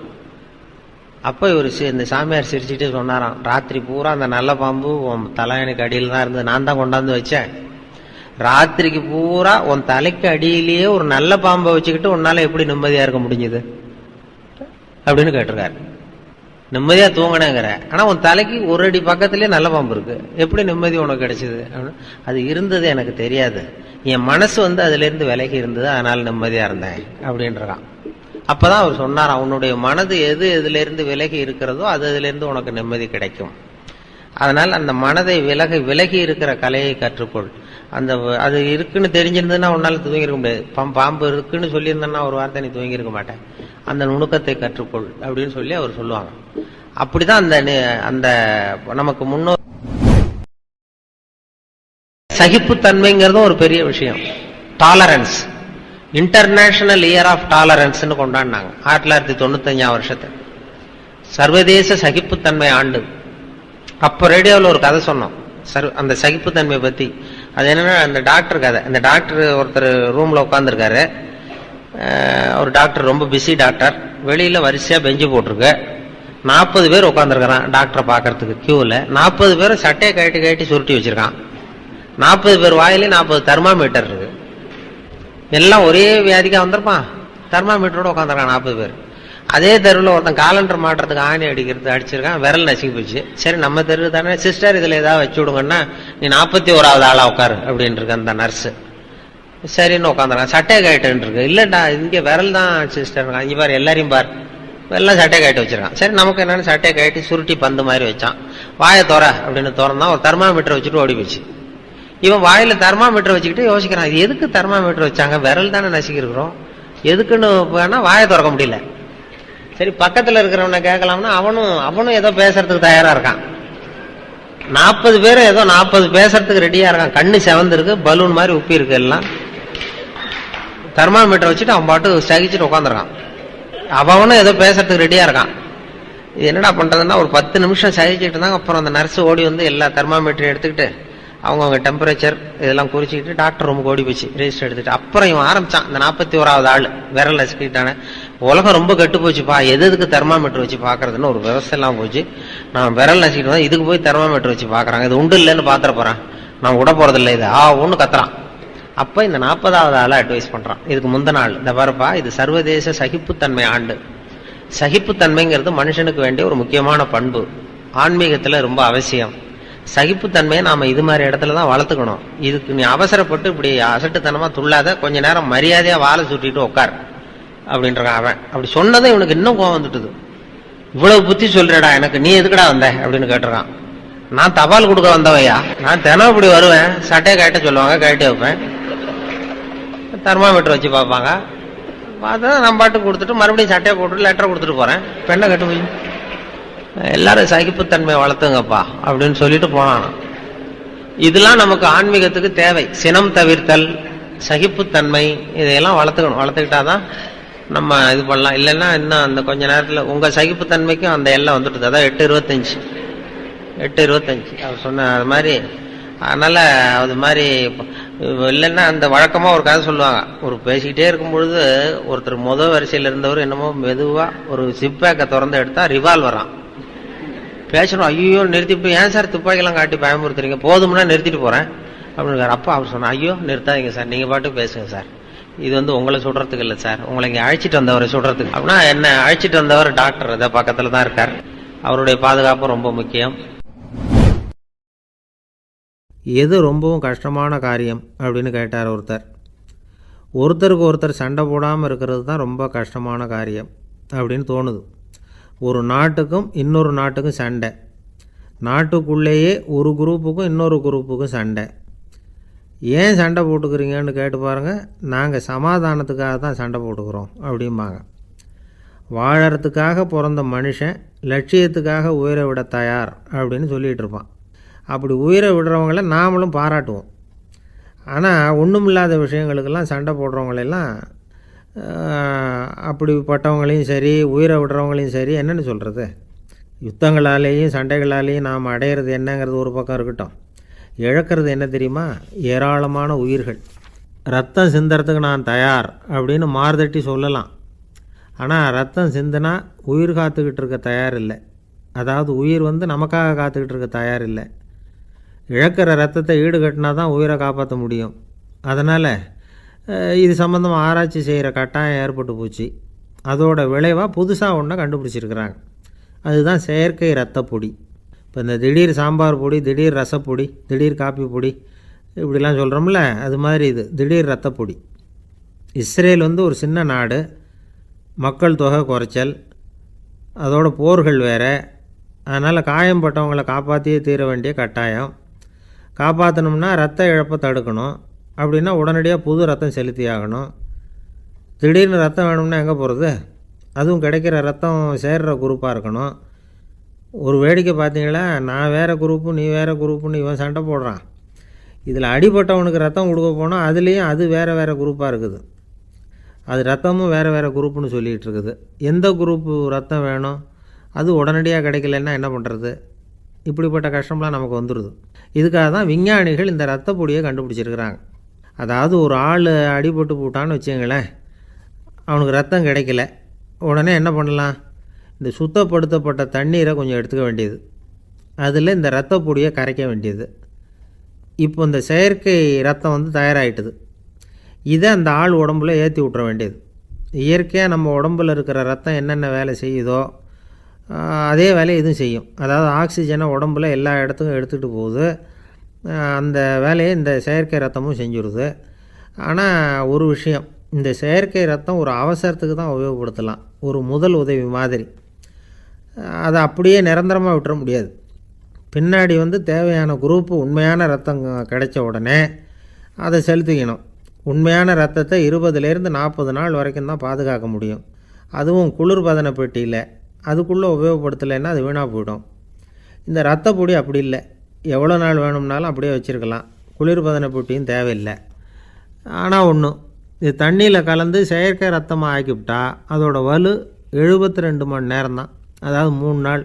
அதுக்குள்ளே அந்த ஆசாமியை எங்கேயாவது ஆஸ்பத்திரிக்கு தூக்கிட்டு போய் உண்மையான ரத்தத்தை கொடுத்துடணும். சண்டையில் அடிபடுறவங்க, சாலை விபத்தில் அடிபடுறவங்க, இவங்களுக்கெல்லாம் அவசரத்துக்கு கை கொடுத்து உதவுறது இந்த செயற்கை ரத்த பொடி. அதுக்கப்புறம் நாம் கொடுக்குற ரத்தம் தான் அவங்கள காப்பாற்றணும். இன்றைக்கி வந்து ரத்தத்தை தானமாக கொடுக்க தயாராக இருக்கிற நல்ல உள்ளங்கள் ஏராளம். எவ்வளவு ஆக்சிடெண்ட்டு, ஆப்ரேஷன், இதில் சம்மந்தப்பட்டவங்களை வந்து காப்பாற்றுறது நாம் தானமாக கொடுக்குற ரத்தம் தானே. ஒரு ஆக்சிடெண்ட்டு, ஒரு ஸ்கூட்டர் ஒரு ஆள் மேலே மோதி விட்டுது, பார்த்து வரக்கூடாதா அப்படின்னா அந்த ஆள், நீ தான் பார்த்து நடக்கணும், ஏன்னா 20 வருஷமாக நான் அந்த ஸ்கூட்டரை ஓட்டிகிட்டு இருக்கிறேன் அப்படின்னானா இவன். இதுக்கு அவன் சொன்னானா, நீ தான் பார்த்து ஓட்டணும், ஏன்னா 40 வருஷமாக நான் இப்படி நடந்துக்கிட்டு இருக்கிறேன் அப்படின்னானா. ஒரு ஊரில் ஒரு ராஜா இருந்தார். பெரிய அரண்மனையில் தான் இருக்கிறார். எல்லா வசதியும் இருந்தது. இருந்தாலும் அவர் எல்லாரும் சொல்கிறது எப்படி தெரியுமா? பிச்சைக்கார ராஜா. அப்படி ஒரு பேர் அவருக்கு நிலச்சி போச்சு.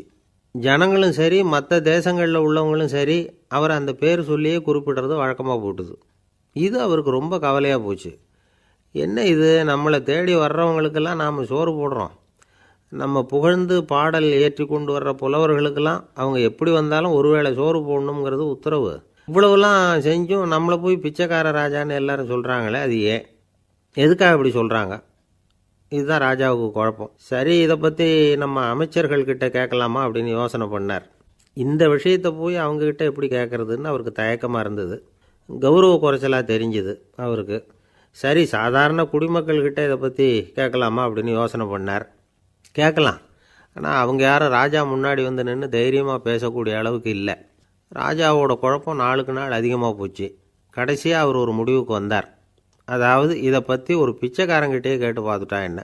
இதுதான் அவர் பண்ண முடிவு. உடனே மாறு வேஷம் போட்டுக்கிட்டு நகர்வலம் போனார். ஒரு பிச்சைக்காரனை கண்டுபிடிச்சார். இதை பாருப்பா, நம்ம ராஜாவை எல்லாரும் பிச்சைக்கார ராஜான்னே சொல்கிறாங்களே, அதுக்கு என்ன காரணமாக இருக்கும் அப்படின்னு கேட்டார். அதுக்கு அவன் சொல்கிறான், இதுக்கான பதிலை இன்னும் ஒரு 30 நாளில் சொல்கிறேன் அப்படின்னா. உடனே இவருக்கு சந்தோஷம். உண்மையை அவங்ககிட்ட சொன்னார். நான் வேறு யாரும் இல்லை, நான் தான் இந்த நாட்டு ராஜா. இப்போ நீ என் கூடவே வந்துடும், அரண்மனையிலேயே தங்கிக்கோ, 30 நாள் கழித்து எனக்கு பதில் சொல்லிவிட்டு அதுக்கப்புறமா நீ போகலாம் அப்படின்னு சொல்லி அழைச்சிட்டு வந்துட்டார். அரண்மனையில் ஒரு மூலையில் அவன் தங்கிறதுக்கு இடம் கொடுத்தார். தினம் 2 வேளையும் இவனுக்கு சோறு போடுங்க அப்படின்னு உத்தரவு போட்டார். ராஜா கொடுத்த இடத்துல போய் உக்காந்துக்கிட்டான் அந்த பிச்சைக்காரன். தினமும் அந்த அரண்மனையில் நடக்கிறதையெல்லாம் கவனிச்சிக்கிட்டு வந்தான். வேளைக்கு சாப்பாடு வரும், சாப்பிட்டுக்கிட்டு இருக்கான். இப்படி 30 நாள் முடிஞ்சுது. ராஜா வந்தார். என்ன, என்னோட கேள்விக்கு பதில் என்னன்னு கண்டுபிடிச்சிட்டியான்னார். கண்டுபிடிச்சிட்டேன்னா. என்ன எல்லாரும் பிச்சைக்கார ராஜான்னு சொல்கிறாங்களே, அது நியாயமாக படுதா உனக்குன்னு கேட்டார்.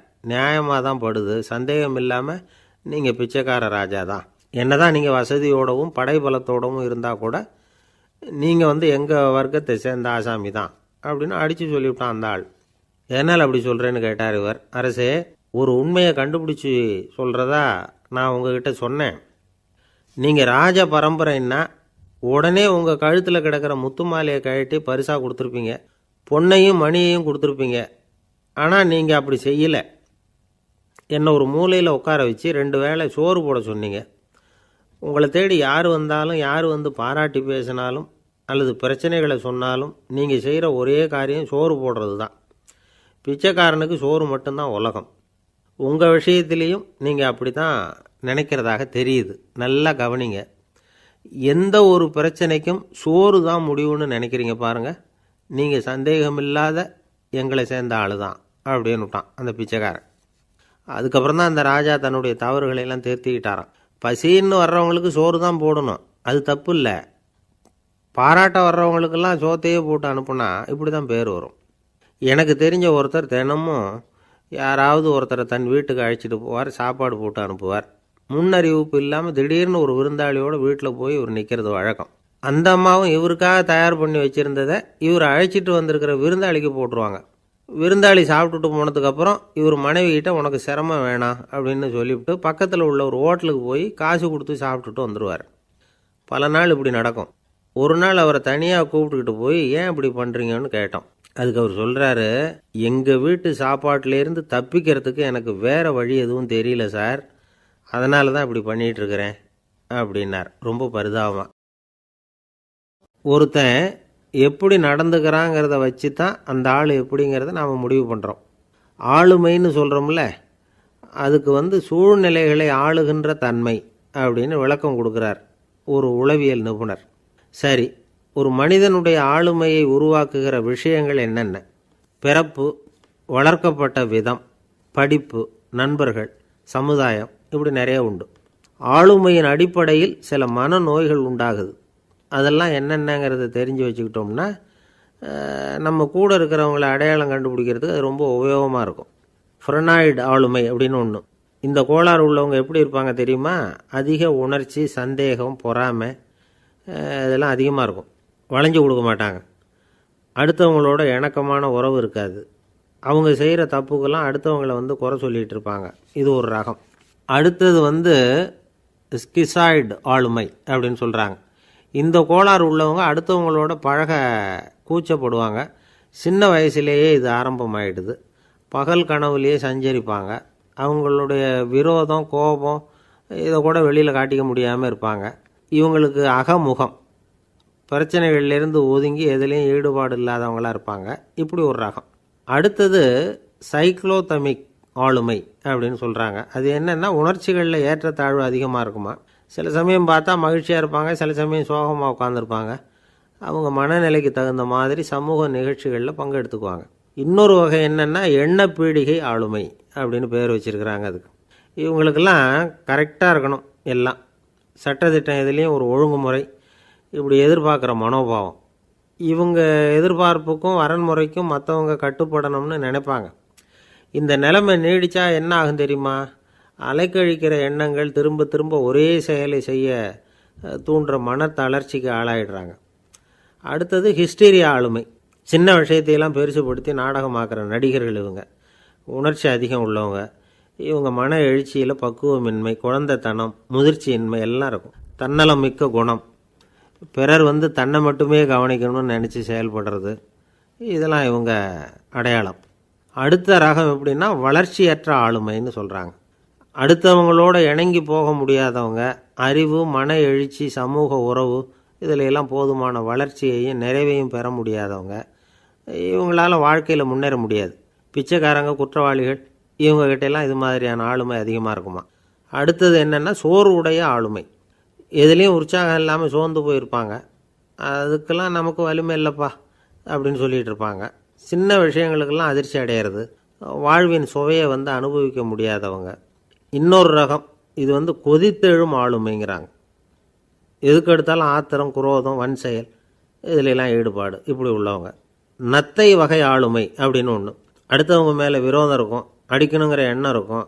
ஆனால் அதை அப்படியே வெளியில் காட்டாமல் அதே சமயம் அமைதியான முறையில் வெறுப்பை வெளிக்காட்டுற ரகம்.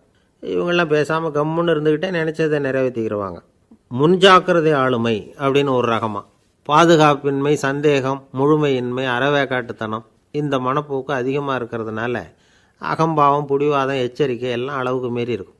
இது வரைக்கும் நாம் பேசிக்கிட்டு இருந்த ஆளுமை பண்புகள் அளவுக்கு அதிகமாக போயிட்டுதுன்னா ஆளுமை கோளாறுகள் ஏற்படும். அதன் அடிப்படையில் மனவியாதிகள் வருமா. அதனால் இணக்கமான எல்லாரும் விரும்புகிற இயல்பான ஆளுமையை பெறுவதற்கு நாம் முயற்சி செய்யணும் அப்படிங்கிறது மனோதத்துவ நிபுணர்களுடைய ஆலோசனை. ஒருத்தர் ஒரு மனோதத்துவ டாக்டரை தேடிட்டு வந்தாராம். டாக்டர், எனக்கு மனசில் ஏதோ வியாதி, ஆளுமை கோளாறு, அதாவது எனக்கு சீக்கிரமாக செத்து போனால் தேவையில்லைன்னு தோணுது அப்படின்னாராம். உடனே அந்த டாக்டர், சரி அப்படின்னா இங்கே இருங்க, நான் வைத்தியம் பார்க்குறேன் அப்படின்னாராம். ஆஃபீஸை முடிஞ்சு வீட்டுக்கு போகிற சமயத்தில் ஒருத்தர் கடைக்கு போய் ஸ்வீட் வாங்கினார். சரி, வீட்டுக்கு பிள்ளைங்களுக்கு தான் வாங்கிட்டு போகிறார் அப்படின்னு மற்றவங்க நினச்சாங்க. அவர் அப்படி செய்யலை. அந்த இடத்துலையே பொட்டலத்தை பிரித்தார். திருட மாதிரி அப்படியே சுற்றி ஒரு தரம் பார்த்துக்கிட்டார். யாரும் தெரிஞ்சவங்க இல்லைங்கிறத முடிவு பண்ணிவிட்டு அவசரமாக அதை அப்படியே போட்டு முழுங்கிவிட்டு கையை தொடச்சிக்கிட்டு நல்ல பிள்ளை மாதிரி நடந்து போக ஆரம்பிச்சிட்டார். அவர் யாருன்னா, அவரோட பிரச்சனை எல்லாருக்கும் தெரியாது, சில பேருக்கு தான் தெரியும். அதாவது அவர் உடம்பில் சர்க்கரை இருக்குதுன்னு டாக்டர் சொல்லிவிட்டாராம். அதனால் வீட்டில் சர்க்கரையே இவர் கண்ணில் காட்டுறதில்ல. அதனால் இவர் யார் கண்ணிலையும் படாமல் இப்படிப்பட்ட வேலைகள்லாம் செய்கிறது வழக்கம். யாருக்கும் தெரியாமல் இப்படி ஸ்வீட்டை வாங்கி சாப்பிட்டுட்டு அவர் பாட்டுக்கு போயிடுறது. இப்படிப்பட்டவங்களுக்கெல்லாம் கொஞ்சம் ஆறுதலான தகவல் இன்றைக்கி. அது என்னென்னா, நாம் சாப்பிட்ற சர்க்கரைக்கும் நம்ம உடம்பில் உள்ள சில கோளாறுகளுக்கும் அப்படி என்ன தான் சம்மந்தம் இருக்குது. இதை பற்றி சமீபத்தில் சில ஆராய்ச்சிகள்லாம் நடந்திருக்குது. ஏன்னா சர்க்கரைன்னாவே விஷம் மாதிரி அதை பார்க்குறவங்களும் சில பேர் உண்டு. சின்ன பிள்ளைங்களுக்கு வயத்தில் பூச்சி உண்டாகிறதுலேருந்து பெரியவங்களுக்கு நீரிழிவு வர்ற வரைக்கும் எல்லாத்துக்கும் சர்க்கரை தான் காரணம்னு சொல்லிகிட்டு இருக்கிறோம். ஆனால் அந்த அளவுக்கு பயப்பட வேண்டிய அவசியம் இல்லை அப்படின்னு சொல்கிறாங்க. சர்க்கரை வியாதி, இருதய நோய், பித்த நீர்ப்பை நோய், இதெல்லாம் சில நோய்கள்லாம் நாம் சாப்பிட்ற சர்க்கரைக்கும் தொடர்பு இருக்குன்னு நினைக்கிறோம். ஆனால் அப்படி சம்பந்தம் உண்டுங்கிறதுக்கு போதுமான அளவுக்கு ஆதாரம் இல்லை அப்படிங்கிறாங்க ஆராய்ச்சியாளர்கள். ஒரே ஒரு சம்பந்தம் தான் உறுதியாக இருக்குதான். அதுவும் இந்த பல் சிதைவு அப்படின்னு இருக்கு இல்லையா, அந்த சர்க்கரை சாப்பிட்றதுக்கும் இந்த பல் சிதைவுக்கும் சம்பந்தம் இருக்குது அப்படிங்கிறத மட்டும் உறுதியாக சொல்கிறாங்க. சர்க்கரைன்னா நாம் சாப்பிட்ற ஜீனி மட்டும் இல்லை, பழம், காய்கறி, பால், தேன், இப்படி எல்லாத்துலேயும் அது இருக்குது. கேரட்டு கொடுக்குற சத்தில் 88% சர்க்கரை, ஆப்பிள் கொடுக்குற சக்தியில் 95% சர்க்கரை. இது ஜீனி சர்க்கரை, இது ஆப்பிள் சர்க்கரை அப்படிங்கிற வித்தியாசம்லாம் உடம்புக்கு கிடையாது. ரெண்டுமே உடனடியாக சக்தி கொடுக்குது. ஒரு ஸ்பூன் சர்க்கரையில் 16 கலோரி தான் சத்து இருக்குது.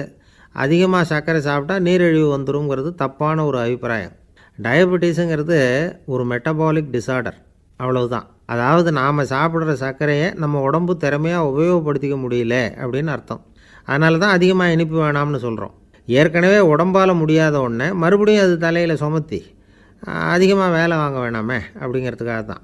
ஆகாரத்தில் அதிகமாக சர்க்கரை இருந்தால் அதனால் உடனே சர்க்கரை வியாதி வந்துடும்ங்கிறதுக்கு விஞ்ஞான ரீதியாக போதுமான ஆதாரம் இல்லை.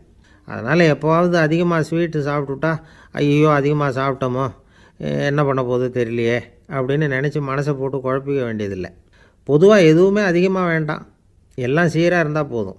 நீரிழிவுங்கிறது புதுசாக வந்துட்ட ஒரு நோய் இல்லை, ரொம்ப காலமாகவே இருக்கிற ஒன்று தான். நம்ம முன்னோர்கள் இதை மதுமேகம் அப்படின்னு சொல்லுவாங்க. அதை கட்டுப்படுத்துறதுக்கு அவங்களே சில வழிமுறையை சொல்லி வச்சுருக்கிறாங்க. அது என்னென்னா வேறு ஒன்றும் இல்லை, இந்த பாவக்காய், முள்ளங்கி, அருகம்புல், அவ்வளவுதான். வெள்ளை முள்ளங்கி இருக்குல்ல, அதை வாரத்துக்கு 3 நாள் சாப்பிட்டுக்கிட்டு வாங்க. நூலுக்கோல் ரொம்ப நல்லது. இல்லைன்னா முள்ளங்கி சாறு 1 ounce சாப்பிட்டுட்டு வரலாம். ரத்தத்தில் சேர்கிற சர்க்கரை அளவு இதெல்லாம் கட்டுப்படுத்துது. சிறுநீரில் காணப்படுகிற சர்க்கரை அளவையும் சமநிலைப்படுத்துது. தினமும் ஆகாரத்தில் கோதுமை, கேழ்வரகு, வெந்தயம், கருவேப்பிலை, சோயாபீன்ஸ் எது கிடைக்குதோ சேர்த்துக்கலாம். இப்படிலாம் செஞ்சுக்கிட்டு வந்தால் அப்புறம் வீட்டுக்கு தெரியாமல் கடையில் போய் நின்றுக்கிட்டு ஸ்வீட் வாங்கி திருட்டுத்தனமாக சாப்பிட வேண்டிய அவசியமே உங்களுக்கு வராது. 2 ஆசாமிகள் கடற்கரையில் உட்காந்து சாவகாசமாக பேசிக்கிட்டு இருந்தாங்களாம். ஒருத்தர் சொன்னார், இன்னொருத்தருக்கு தெரியாமல் ஸ்வீட்டு சாப்பிட்றதே எப்பவும் இடைஞ்சல் தான் சார். நேற்றுக்கு பாருங்கள், அப்படி தான் சாப்பிட்டுக்கிட்டு இருந்தேன், வீட்டுக்காரி கண்ணில் போட்டுவிட்டுதோ, அதுக்கப்புறம் ஒரே ரகலையாக போச்சு அப்படின்னாராம். எனக்கு கூட அப்படி தான் சார் ஆகிட்டுது, ஒரே ரகலை அப்படின்னாராம் இன்னொருத்தர். நீங்கள் சாப்பிட்டதும் உங்கள் வீட்டுக்காரங்க கண்ணில் போட்டுவிட்டுதா சார் அப்படின்னு கேட்டிருக்கார் இவர். அதுக்கு அவர் சொன்னாராம், அப்படி இல்லை சார், கடைக்காரர் கண்ணில் போட்டுவிட்டுதோ, நான் அவருக்கு தெரியாமல் அந்த ஸ்வீட்டை அவர் கடையிலேருந்து எடுத்திருந்தேன் அப்படின்னு விளக்கம் கொடுத்தாராம் இந்த ஆள். ஒருத்தர் முகத்தை தொங்க போட்டுக்கிட்டு ஒரு மாதிரியாக வந்தார். என்ன விஷயம்னு விசாரித்தேன். என்னுடைய நண்பன் ஒருத்தங்கிட்ட கருத்து வேறுபாடு, இனிமேல் நமக்குள்ளே எந்த சம்மந்தமும் வேணாம்னு நட்பை முறிச்சிக்கிட்டு வந்துட்டேன்னா. நண்பர்கள்னு இருந்தால் கருத்து வேறுபாடு வரத்தான் செய்யும்னு. கருத்து வேறுபாடு வராமல் இருக்கிறதுக்கு ஏதாவது வழி உண்டா அப்படின்னு கேட்டாங்க. அதை பற்றி நிபுணர்கள் சில யோசனைகளை சொல்லியிருக்கிறாங்கன்னு. முதல் விஷயம் என்னென்னா, உங்கள் நண்பனுக்கு ஒரு செய்தி சொல்லணும்னா அதை நீங்களே நேரடியாக சொல்லுங்கள், அல்லது உங்கள் கைப்பட கடிதம் எழுதுங்க. அதாவது நேரடி தொடர்பு முக்கியம். அதை விட்டுட்டு இன்னொருத்தர் மூலமாக நண்பர்களுக்கு செய்தி அனுப்புனா நீங்கள் சொல்கிற செய்தி அப்படியே போய் சேராது, அது சேதமாயிடும். கூட்டி குறைச்சி சொல்லிவிடுவாங்க, அது குழப்பத்தில் கொண்டாந்து விட்டுரும். இது ஒரு யோசனை. ரெண்டாவது யோசனை என்னென்னா, நீங்கள் ஒரு நல்ல காரியத்தை செய்யும் பொழுது உங்கள் நண்பரையும் சேர்த்துக்குங்க, அவருக்கும் அதில் ஒரு ஈடுபாட்டை உருவாக்குங்க.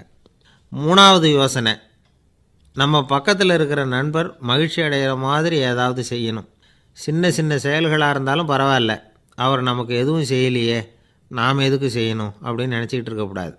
நாலாவது யோசனை என்னென்னா, உங்களுக்கு ஒரு பிரச்சனையா அல்லது உங்கள் நண்பருக்கு ஒரு பிரச்சனையா, எதுவாக இருந்தாலும் 2 பேரும் சேர்ந்து உட்காந்து ஆலோசனை பண்ணுங்கள். நம்ம யோசனையும் கேட்கப்படுதே அப்படிங்கிற நினைப்பே அவருக்கு ஒரு மன நிறைவை உண்டாக்குமா. ஐந்தாவது யோசனை, உங்கள் நண்பர் ஏதோ ஒரு காரியத்தை செய்கிறார், நீங்கள் உடனே அவசரப்பட்டு நீ செய்கிறது தப்புன்னு தீர்ப்பு சொல்லக்கூடாது. அவர் அதை செய்கிறதுக்கான நியாயங்கள் எவ்வளோ இருக்கும், அதை புரிஞ்சுக்கிறதுக்கு முயற்சி பண்ணணும். ஆறாவது யோசனை, உங்கள் நண்பர் என்ன சொன்னாலும் அதை பொறுமையாக கேளுங்க. அவர் சொல்கிறத புரிஞ்சுக்கணும், அவர் சொல்ல விரும்புகிறத புரிஞ்சுக்கணும், அவர் சொல்ல முடியாமல் தவிக்கிறதையும் புரிஞ்சுக்கணும். இப்படி 3 விதமாகவும் அவரை புரிஞ்சுக்கிட்டு அதுக்கு தகுந்த மாதிரி செயல்படணும். ஏழாவது யோசனை என்னென்னா, உங்கள் நண்பர் உங்ககிட்ட ஏதோ ஒரு கருத்தை சொல்கிறார், அது உங்களுக்கு பிடிக்கல, அதுக்காக உடனே நீ சொல்கிறது சரியில்லை, நான் ஒத்துக்க மாட்டேன் அப்படின்லாம் மறுத்துக்கிட்டு இருக்கக்கூடாது. அவர் சொல்கிறத கேட்கணும், பொறுமையாக சிந்திக்கணும், அதுக்கப்புறம் பதில் சொல்லணும். இப்படிலாம் நடந்துக்கிட்டால் நண்பர்களுக்குள்ள கருத்து வேறுபாடு வர்றதுக்கு வாய்ப்பே இருக்காது அப்படின்னு வல்லுநர்கள் தொகுத்து சொல்லியிருக்கிறாங்க இந்த யோசனைகளை. எனக்கு தெரிஞ்ச சில நண்பர்கள் உண்டு, அவங்களுக்குள்ளேயும் கருத்து வேறுபாடுகள் வராமல் இருக்கிறதுக்கு சில நுட்பங்களை கையாளுறது உண்டு. ஒருத்தர் சொன்னார், அந்த டாக்டர் சின்ன வயசுலேருந்து என் கூட பழகினவர், நாங்கள் 2 பேரும் இணை பிரியாத நண்பர்கள். இருந்தாலும் எனக்கு உடம்பு சரியில்லைன்னா நான் அவர்கிட்ட வைத்தியம் பார்த்துக்க மாட்டேன் அப்படின்னார் ஒருத்தர். ஏன் அப்படின்னு கேட்டேன். எங்கள் நட்பு கெட்டுப்போடக்கூடாது இல்லையா, அதனால தான் அப்படின்னார் இவர். ஒரு மனுஷனுக்கு 3 விதத்தில் கர்வம் உண்டாகிறதுக்கு வாய்ப்பு உண்டு. பணம், பதவி, புகழ். பணம் அதிகமாக வந்தால் கர்வம் வரலாம், பதவி பெருசாக வந்துட்டுதுன்னா கர்வம் வரலாம், புகழ் அதிகமாக போனாலும் கர்வம் வரலாம். இந்த 3 வகையான கர்வத்துக்கும் இடம் கொடுக்காமல் இருக்கிறாங்க பாருங்கள், அவங்க தான் சிறந்த மனிதர்கள். ஒரு பெரிய பொறுப்பில் இருக்கிறவங்களுக்கு கர்வம் வந்துடக்கூடாது. அப்படி வந்துட்டுதுன்னா அது எல்லாருக்கும் இடைஞ்சல். ஒரு ராஜா இருந்தார். அவர் ஒரு நாள் தன்னுடைய தலைநகரத்தை சுற்றி வந்துக்கிட்டு இருந்தார். ஒரு இடத்துல ஒரு அழகான நிலத்தை பார்த்தார். ஆஹா, இந்த இடத்துல நமக்குன்னு ஒரு மாளிகையை கட்டினா எவ்வளோ நல்லாயிருக்கும் அப்படின்னு நினச்சார். ராஜா நினச்சா அது முடியாத காரியமா? சரி, இந்த நிலம் யாருக்கு சொந்தம்னு விசாரிங்க அப்படின்னார் பக்கத்தில் இருந்தவங்கக்கிட்ட. அவங்கெல்லாம் ஓடி போய் விசாரித்தாங்க. அந்த இடம் ஒரு வயசான கிழவிக்கு சொந்தம், வயசான அம்மாவுக்கு சொந்தமாக. அந்த அம்மா தான் அதில் ஒரு குடிசையை போட்டு குடியிருந்துகிட்டு இருக்கிறாங்க. சரி, அந்த நிலத்துக்கு ஒரு விலையை நிர்ணயம் பண்ணி அதை அந்த வயசான அம்மாக்கிட்ட கொடுத்துருங்கோ அப்படின்னு உத்தரவு போட்டார் ராஜா. ஆனால் அந்த அம்மா, இது எங்கள் பூர்வீக இடம், இதை விற்க மாட்டேன் அப்படின்னு சொல்லிவிட்டுது. சரி, 2 பங்கு விலை கொடுக்குறோம்னு சொல்லி பாருங்க அப்படின்னாங்க. அப்படியே சொன்னாங்க அரண்மனை ஆட்கள். அதுக்கும் சம்மதிக்கலை அந்த அம்மா. இதை கேள்விப்பட்டதும் ராஜாவுக்கு கோபம் வந்துட்டுது. தன்னுடைய ஆளுங்களை கூப்பிட்டார். போய் அந்த குடிசையை பிரித்து எறிங்க, காசெல்லாம் ஒன்றும் கொடுக்காதீங்க அப்படின்னு கத்தினார். அவ்வளோதான். அடுத்த நிமிஷம் அரண்மனை ஆசாமிகள் போனாங்க, குடிசையை பிரித்து எரிஞ்சாங்க. அந்த வயசான அம்மா இருக்குது, அதுவும் அந்த இடத்த விட்டு துரத்தி விட்டாங்க. அந்த இடத்துல ஒரு அரச மாளிகையை கட்டி முடிச்சிட்டாங்க. அந்த வயசான அம்மா பாவம், ராஜாவே இப்படி பண்ணால் யார்கிட்ட போய் முறையிட முடியும்? ஒரு ஞானி இருந்தார், அவர்கிட்ட போய் சொன்னாங்க. அவர் இவங்க சொன்னதை கேட்டு மனசில் வச்சுக்கிட்டார். ஒரு நாள் அந்த ராஜாவே இந்த ஞானியை கூப்பிட்டார். புதுசாக ஒரு மாளிகை கட்டியிருக்கிறேன், வந்து பாருங்கன்னு. சரின்னு சொல்லி இந்த பெரியவர் ஒரு நாள் அந்த மாளிகைக்கு போனார். சும்மா போகல, ஒரு கழுதையையும் ஓட்டிகிட்டு போனார். கொஞ்சம் சாக்குகள், வெத்து சாக்கு, அதையும் எடுத்து கழுதை முதுகில் போட்டு கழுதையை ஓட்டிகிட்டு போகிறார். ராஜா பார்த்தார், அவருக்கு இது ஆச்சரியமாக இருந்தது. என்ன இது மாளிகைக்கு வந்துட்டு போங்கன்னு கூப்பிட்டா கழுதை சாக்கு இதெல்லாம் கூப்பிட்டு வராரே, ஒன்றும் புரியலையேன்னு நினச்சார். எதுக்காக இதெல்லாம்னு கேட்டார். அரசருடைய தோட்டத்திலேருந்து கொஞ்சம் மண் எடுத்துகிட்டு போகிறதுக்கு ஆசைப்பட்றேன், அதுக்கு நீங்கள் அனுமதி கொடுக்கணும் அப்படின்னாரு இவர். இது என்ன வேடிக்கையான கோரிக்கையாக இருக்குது அப்படின்னு நினச்சார் ராஜா. இருந்தாலும் மண்ணு தானே கேட்குறாரு, எடுத்துகிட்டு போகட்டுமே அப்படின்னு நினச்சார். சரின்னு அனுமதி கொடுத்தார். அந்த பெரியவர் தோட்டத்துக்கு போனார், மண்ணை வெட்டினார், சாக்கில் போட்டு நிரப்புனார். ராஜாவை கொஞ்சம் கிட்ட வாங்கன்னு கூப்பிட்டார். இந்த மண் மூட்டையை தூக்கி கழுதையோட முதுகில் வைக்கணும், கொஞ்சம் உதவி பண்ணுங்கன்னார். ஓ பண்ணுறேனே அப்படின்னு சொல்லி ராஜா கிட்ட போனார். மூட்டையை தூக்கி பார்க்குறாரு, முடியல, திணறி போயிட்டார். இப்போ அந்த ஞானி பேசினாராம். அரசே, இந்த ஒரு சாக்கு மண்ணையே உங்களால் தூக்க முடியல, அந்த கிழவிகிட்ட இருந்து அந்த அக்கிரமமாக அபகரித்த இந்த தோட்டம் பூராவையும் சுமக்கணும்னு ஆசைப்படுறீங்களே, அது உங்களால் முடியுமா அப்படின்னு கேட்டாராம். ராஜா யோசனை பண்ண ஆரம்பித்தார். தன்னுடைய செயலுக்காக வருத்தப்பட்டாராம். அந்த வயசான அம்மாவை உடனடியாக வரவழைச்சார். தாயே, தப்பு பண்ணிட்டேன், என்னை மன்னிச்சுக்குங்க, இன்னையிலேருந்து இந்த மாளிகையும் தோட்டமும் உங்களுக்கு தான் சொந்தம் அப்படின்னு சொல்லிவிட்டாராம். போகிறப்ப இந்த உலகத்திலேருந்து எண்ணத்தை எடுத்துகிட்டு போக போகிறோம், அதனால் ரொம்பவும் அலட்டிக்க வேண்டியதில்லை, கர்வப்பட வேண்டியதில்லை அப்படிங்கிறது ஒரு பெரிய உபதேசம். ஒரு பெரிய மனுஷன் சாக கிடந்தார், ரொம்பவும் அழுதார். ஏன் அழறீங்க அப்படின்னு கேட்டாங்க சுற்றி இருந்தவங்க. நான் சாகிறதுக்காக கவலைப்படலை, நான் நம்ம ஜனங்களுக்காக எவ்வளவோ காரியம்லாம் செஞ்சுக்கிட்டு வந்தேன். நான் செஞ்சுக்கிட்டு வந்த சேவையை இனிமேல் யார் செய்ய போகிறாங்க, அது யாரால் முடியும், அதை நினச்சி தான் அழறேன் அப்படின்னாராம். ஒருத்தர் முன்னாடி வந்தார். அதுக்காக நீங்கள் கவலைப்படாதீங்க, உங்கள் சேவையை தொடர்ந்து செய்கிறதுக்கு என்ன மாதிரி இளைஞர் பட்டாலும் தயாராக இருக்குது, இருந்தாலும் எங்கள் கவலை என்னென்னா அப்படின்னு இழுத்தார். என்ன சொல்லுங்கன்னு கேட்டார் அவர். நீங்கள் இது வரைக்கும் என்ன சேவை செஞ்சுக்கிட்டு வந்தீங்க, அதுதான் எங்களுக்கு இன்னமும் புரியாத புதிராக இருக்குது அப்படின்னாராம் அவர். இந்த காலத்து புள்ள ஒருத்தன் தன்னோட அப்பாவை பார்த்து சொன்னான், அப்பா, நான் உனக்கு உதவி செய்யலாம்னு நினைக்கிறேன், என்ன உதவி செய்யணும்னு சொல்லு அப்படின்னா. நீ சும்மா இருந்தால் அதுவே எனக்கு செய்கிற பெரிய உதவிடா அப்படின்னார் அப்பா. சும்மா இருக்கிறதும் ஒரு உதவி தான், அது மாதிரி மௌனமும் ஒரு சமூக சேவை தான் அப்படிங்கிறார் காஞ்சி பெரியவர். நமக்கு 5 புலன்கள் இருக்குது, மெய், வாய், கண், மூக்கு, செவி. இந்த 5லேயும் அதிகப்படியான வேலை எதுக்குன்னு நினைக்கிறீங்க? வாய்க்கு தான். ஏன்னா அதுக்கு 2 வேலை. இப்போ கண்ணுக்கு பார்க்குறது மட்டும்தான் வேலை, காதுக்கு கேட்குறது மட்டும்தான் வேலை, மூக்குக்கு வாசனை அறியறது தான் வேலை, உடம்புக்கு உணர்றது மட்டும்தான் வேலை. ஆனால் வாய் அப்படி இல்லை, அதுக்கு 2 வேலை, சாப்பிட்றதும் அதுதான், பேசுகிறதும் அதுதான். அதாவது வாய் ஒன்று தான் கர்மேந்திரியமாகவும் இருக்குது, ஞானேந்திரியமாகவும் இருக்குது அப்படின்னு சொல்லுவாங்க. சாப்பாட்டில் உட்காந்தா எந்தெந்த ஆகாரம் என்னென்ன ருசின்னு அறிவிக்கிற வேலையும் செய்யுது. சபையில் உட்காந்தா பாடுறது, பேசுறது, சிரிக்கிறது, இது மாதிரியான வேலையும் செய்யுது. இன்னொரு வித்தியாசம், கண்ணு, காது, மூக்கெல்லாம் ஸ்ட்ரெயின் பண்ணிக்கிட்டு வேலை செய்கிறதில்ல. ஒரு ரோஜா பூ பார்த்தா உடனே மூக்கு அப்படியும் இப்படியும் அசைய ஆரம்பிக்கிறதில்ல. ஒரு சங்கீதத்தை கேட்ட உடனே காது ஆட ஆரம்பிக்காது. ஆனால் வாய் அப்படி இல்லை, அது பேசினாலும் சரி சாப்பிட்டாலும் சரி அசைஞ்சு தான் ஆகணும். ஆக மற்றதை விட வாய்க்கு வேலை ஜாஸ்தின்னு தெரியுது. சாப்பிட்றது, பேசுறது அப்படின்னு 2 காரியம் அதுக்கு. இப்படி 2 காரியம் இருக்கிறதுனால அது 2ஐயும் பாதியாக குறைச்சிக்கணுங்கிறது கடவுள் அபிப்பிராயமாக இருக்கணும் அப்படிங்கிறார் காஞ்சி பெரியவர். ஆனால் இப்போ நாம் அப்படியே நடந்துக்கிறோம், அதுக்கு நேர்மாறாக நடந்துக்கிறோம். நாம் சாப்பிட்றதும் அதிகம், பேசுகிறதும் அதிகம், 2 வேலையையும் தேவைக்கு அதிகமாகவே செய்கிறோம். வாய் தான் ரொம்ப ஓவர் ஒர்க்குடு. அதுக்கு ஓய்வு கொடுத்தா உடம்பும் நல்லாயிருக்கும், உலகமும் நல்லாயிருக்கும். மௌன விரதம் இருக்கிறதெல்லாம் எதுக்காக நினைக்கிறீங்க? இதுக்காக தான். இந்த காலத்தில் மௌனமாக இருக்கிறவங்கெல்லாம் மகத்தான தொண்டு செய்கிறாங்க அப்படின்னு தான் சொல்லணும். சத்தம் அதிகமாக போய் தான் சவுண்டு பொல்யூஷன் வருது. அது மட்டும் இல்லை, மௌனமாக இருந்தால் சண்டை சச்சரவே வராது. மௌனம் கலக நாஸ்தி. ஆக இதுவும் ஒரு சமூக சேவை தான். நமக்கு தான் வாய் இருக்குதேங்கிறதுக்காக வசமாக சாப்பிட்றதும் தப்பு, வளவளன்னு பேசுகிறதும் தப்பு. ஒரு கருத்தை சொல்கிறதுக்கு ஒரே ஒரு சொல்லு போதும் அப்படின்னு இருக்கும்பொழுது 2 சொற்களை செலவு பண்ணாதே. எவ்வளவு சொன்னாலும் அதனால் ஒரு பயனும் விளையாது அப்படின்னு தெரிய வருமேயானால் அந்த ஒரு சொல்லையும் விரயம் பண்ணாதே அப்படிங்கிறார் ஒரு அறிஞர். எல்லா குணங்கள்லேயும் மௌனம்தான் சிறந்தது அப்படிங்கிறார் ஒருத்தர். மௌனமாக இருக்கிறது மூலமாக மற்றவர்கள் குறைகளை நம்மால் தெரிஞ்சிக்க முடியும். அதே சமயத்தில் நம்மக்கிட்ட இருக்கிற குறைகளை மற்றவங்களுக்கு தெரியாமல் மறைச்சிக்கவும் முடியுங்கிறார் அவர். உண்மை தானே? ஒரு பெரிய மேடை பேச்சாளர், பொது வாழ்க்கையில் 25 வருஷ காலமாக ஈடுபட்டிருக்கிறவர். அவர் மனைவி ஒரு நாள் சொன்னாங்க, எங்கள் வீட்டுக்காரர் 25 வருஷ காலமாக பொது வாழ்வில் ஈடுபட்டிருந்தா கூட இந்த மாதம் 10ஆம் தேதியிலிருந்து தான் மக்களுக்கு சேவை செய்ய ஆரம்பிச்சிருக்கார் அப்படின்னாங்க ரொம்ப பெருமையாக. 10ஆம் தேதிக்கு அப்படி என்ன விசேஷம் அப்படின்னு கேட்டோம். அன்னையிலேருந்து தான் அவர் மேடையில் பேசுகிறத நிறுத்தினார் அப்படின்னாங்க அந்த அம்மா.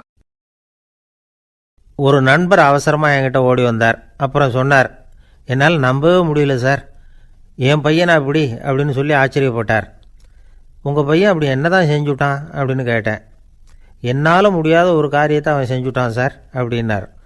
அது என்னன்னு தான் சொல்லுங்களேன். என்ன 5ஆவது வகுப்பில் அவன் ஒரே தடவையில் தேறிட்டான் சார், அதாவது ஒரே அட்டம்ப்டில் பாஸ் ஆகிருக்கான் அப்படின்னார் மூச்சு வாங்க. கஷ்டப்பட்டு பரீட்சை எழுதுனது அவன், இவருக்கு ஏன் மூச்சு வாங்குது? நம்மால் செய்ய முடியாத ஒரு காரியத்தை இன்னொருத்தர் செய்யும் பொழுது அது நமக்கு ஆச்சரியமாக இருக்குது. சர்க்கஸ் பார்க்குறோம், ஒருத்தர் அந்த இடத்துல தொங்குறார், அது நமக்கு ஆச்சரியம். ஏன்னா அது நம்மால் முடியாத காரியம். நம்மால் முடியாத ஒன்றை அடுத்தவர் எளிதாக செய்யும் பொழுது நாம் மருள்வது இயற்கை. இதை தான் தொல்காப்பியம் மருட்கை அப்படின்னு சொல்லுது. இந்த வியப்பு இருக்குதே, இது 4 வகையில் ஏற்படுறதாக தொல்காப்பியம் சொல்லுது. அது என்ன 4 வகை? முதல் வகை எப்படின்னா புதுமையான அரிய செயல்களை செய்கிறது. 2வது வகை என்னென்னா பெரும் செயல்களை செய்கிறது. 3வது வகை என்னென்னா மிக நுட்பமான செயல்களை செய்கிறது. 4வது வகை என்னென்னா ஆக்கம் தரும் செயல்களை செய்கிறது. புதுமை, பெருமை, சிறுமை, ஆக்கமோடு மதினம் சாலா மருட்கை 4 அப்படிங்கிறது தொல்காப்பியம். இன்றைக்கி விஞ்ஞானம் புதுசு புதுசாக எதையோ கண்டுபிடிக்குது. ஆரம்பத்தில் அது ஆச்சரியமாக இருக்குது, அப்புறம் அது நமக்கு பழகி போடுது. வானொலி பெட்டி புதுசாக வந்தப்போ ஒரு பெட்டி பேசுதுங்கிறது எவ்வளோ பெரிய ஆச்சரியம். இப்போ யாரும் அதை ஆச்சரியமாக பார்க்குறதில்ல. மதினம் சாலா மருட்கை அப்படின்னு ஒரு சொற்றொடர் வருது பாருங்க, அதில் கருத்தாழம் உண்டு. எதை பற்றியும் போதுமான அளவு புரிந்து கொள்ளாத போது ஒருத்தர் ஆச்சரியப்படுறார். புரிந்து கொண்ட பிறகு ஆச்சரியம் மறைஞ்சு போடுது. மிக நுட்பமான செயல்களும் நம்ம ஆச்சரியப்பட வைக்கும். ஒரு அரிசியில் ஒரு திருக்குறள் எழுதி காட்டுறாங்க, ஒரு முட்டை ஓட்டுக்குள்ளே ஓவியம் தீட்டி காட்டுறாங்க. கருங்கல் சிற்பங்களில் எவ்வளவு நுட்பமான வேலைப்பாடுகளை எல்லாம் பார்த்து ஆச்சரியப்படுறோம். இது மாதிரி ஆக்கப்பூர்வமான அரிய செயல்களை செய்கிறது கூட வியப்பை உண்டு பண்ணும். குப்பை கூலங்களை கூட வாழ்க்கைக்கு பயன்படுகிற பொருளாக மாற்றுகிறவர்கள் இருக்காங்க, அவர்களுடைய செயல் வியப்பு அளிக்குது. இடைக்காட்டு சித்தர் பாடின 30 நூலில் வர்ற ஒரு பாடல், ஆற்றல் பிறர் அறிதலின் அகம் கிளர்வு உறுதலின் கற்று அறி பாணர் கழுமிய கோடலின் தோற்றம் உருகவே போற்றல் சால் வியப்பே. ஒருத்தருடைய ஆற்றல் தெரியாமல் இருந்தது, அவருடைய அரிய செயலை பார்க்கும் பொழுது வியப்பாக இருந்தது, மனசுக்குள்ள கிளர்ச்சி. பாவலர்கள் இவர்களுடைய புகழை பாடி மற்றவர்களும் தெரிந்து கொள்ளுமாறு செய்கிறார்கள் அப்படிங்கிறது தான் ஒரு யதார்த்தமான உண்மை. ஆக எல்லா வகையிலும் மக்கள் தங்களுடைய வாழ்க்கையில் முன்னேறுவதற்கான வழிகாட்டுகிற ஒரு மெய்ப்பாடு தான் வியப்புங்கிறது. இந்த காலத்தில் நம்ம எப்படியெல்லாம் ஆச்சரியப்பட வைக்கிறாங்க. ஒரு ஆளை பிடிச்சி ஜெயிலில் கொண்டு வந்தாங்க. ஜெயில் அதிகாரி அவனை ரொம்ப ஆச்சரியமாக பார்த்தாரான். இவன் கேட்டான், ஏன் சார் அப்படி பார்க்குறீங்க, நான் இப்போ இங்கே வர்றது உங்களுக்கு ஆச்சரியமாக இருக்குதா அப்படின்னு கேட்டிருக்கான். இதுக்கு ஜெயில் அதிகாரி சொல்லியிருக்கார், நீ இப்போ இங்கே வந்ததில் எனக்கு ஒன்றும் ஆச்சரியம் இல்லைப்பா, ஏற்கனவே நீ இங்கேருந்து விடுதலையாகி போய் 6 மாதம் ஆச்சு, இவ்வளவு லேட்டாக வர்றியே அதுதான் எனக்கு ஆச்சரியமாக இருக்குது அப்படின்னாராம். ஒருத்தர் ஒரு தவறு செஞ்சு விடுறாருன்னு வச்சுக்கோங்க, உடனே நீ செஞ்சது தவறு அப்படின்னு சொல்கிறது ஒரு வகை. அதுக்கு பதிலாக எது சரின்னு அவர் புரிந்து கொள்ள உதவி செய்கிறது இன்னொரு வகை. இந்த 2வது வகை இருக்குது பாருங்கள், நிர்வாக இயலில் இது ரொம்ப முக்கியம். அலுவலகத்தில் வேலை பார்க்குற ஒருத்தர் முக்கியமாக தெரிஞ்சுக்க வேண்டியது என்ன தெரியுமா? சக ஊழியர்கள்கிட்ட எப்படி பழகணும், மேலதிகாரிகள்கிட்ட எப்படி பழகணும், தனக்கு கீழே வேலை செய்கிறவங்கக்கிட்ட எப்படி பழகணும், வாடிக்கையாளர்கள்கிட்ட எப்படி பழகணும், இவங்க எல்லார்கிட்டையும் செம்மையான உறவை ஏற்படுத்திக்கிறது எப்படி. இதையெல்லாம் சொல்லிக் கொடுக்குற பாடம் தான் இன்டர் பர்சனல் ஸ்கில், திறமையான உறவு அப்படிங்கிறது. எந்த வேலையில் இருந்தாலும் சரி, இந்த உறவுகளை வளர்க்கும் திறன் உள்ளவங்க சீக்கிரம் முன்னுக்கு வந்துடுறாங்க. மற்றவங்கக்கிட்ட உறவை பலப்படுத்திக்கிறது எப்படி அப்படின்னு தெரிஞ்சுக்கிட்டோம்னா எந்த ஒரு தடையையும் சுலபமாக தாண்டி செய்கிற தொழிலில் முன்னுக்கு வந்துடலாம். ஹார்வர்டு பல்கலைக்கழகத்தில் ஒரு கணக்கெடுப்பு பண்ணி பார்த்தாங்களாம். பார்க்குற வேலையில் எது மாதிரி குணாதிசயம் உள்ளவங்க வேகமாக முன்னுக்கு வர்றாங்க அப்படின்னு தெரிஞ்சுக்கிறதுக்காக இந்த கணக்கெடுப்பு. வெவ்வேறு துறையில் வேகமாக முன்னுக்கு வந்திருக்கிற பல பேரை சந்தித்து இந்த சர்வேயை நடத்தியிருக்கிறாங்க. அவங்க கண்டுபிடிச்சி சொல்லியிருக்கிற உண்மை என்ன தெரியுமா? ஒருத்தர் ஒரு வேலையில் இருந்தால் அது சம்பந்தப்பட்ட சப்ஜெக்ட் பற்றிய அறிவு 35% இருந்தால் போதுமா. ஆனால் உறவுகளை வளர்க்கக்கூடிய திறன், இன்டர் பர்சனல் ஸ்கில்லு 65% வேணும். இப்படி உள்ளவங்க சீக்கிரம் முன்னுக்கு வந்துடுறாங்களாம். அதனால் ஒருத்தருக்கு வேலை சரியாக புரியலைன்னா கூட விவரமாக மற்றவங்கக்கிட்ட பழகிறது எப்படின்னு புரிஞ்சால் போதும், அவர் முன்னுக்கு வந்துடலாம். அலுவலகங்களில் மட்டும் இல்லை, எல்லா இடங்கள்லையும் இது ரொம்ப முக்கியம்.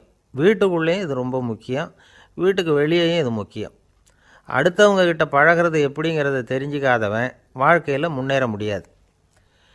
இன்றைக்கி ஆயுதங்களால் காயப்படுத்தி கொள்ளுகிறவர்களை விட வார்த்தைகளால் காயப்படுத்தி கொள்ளுகிறவர்கள் தான் அதிகம்.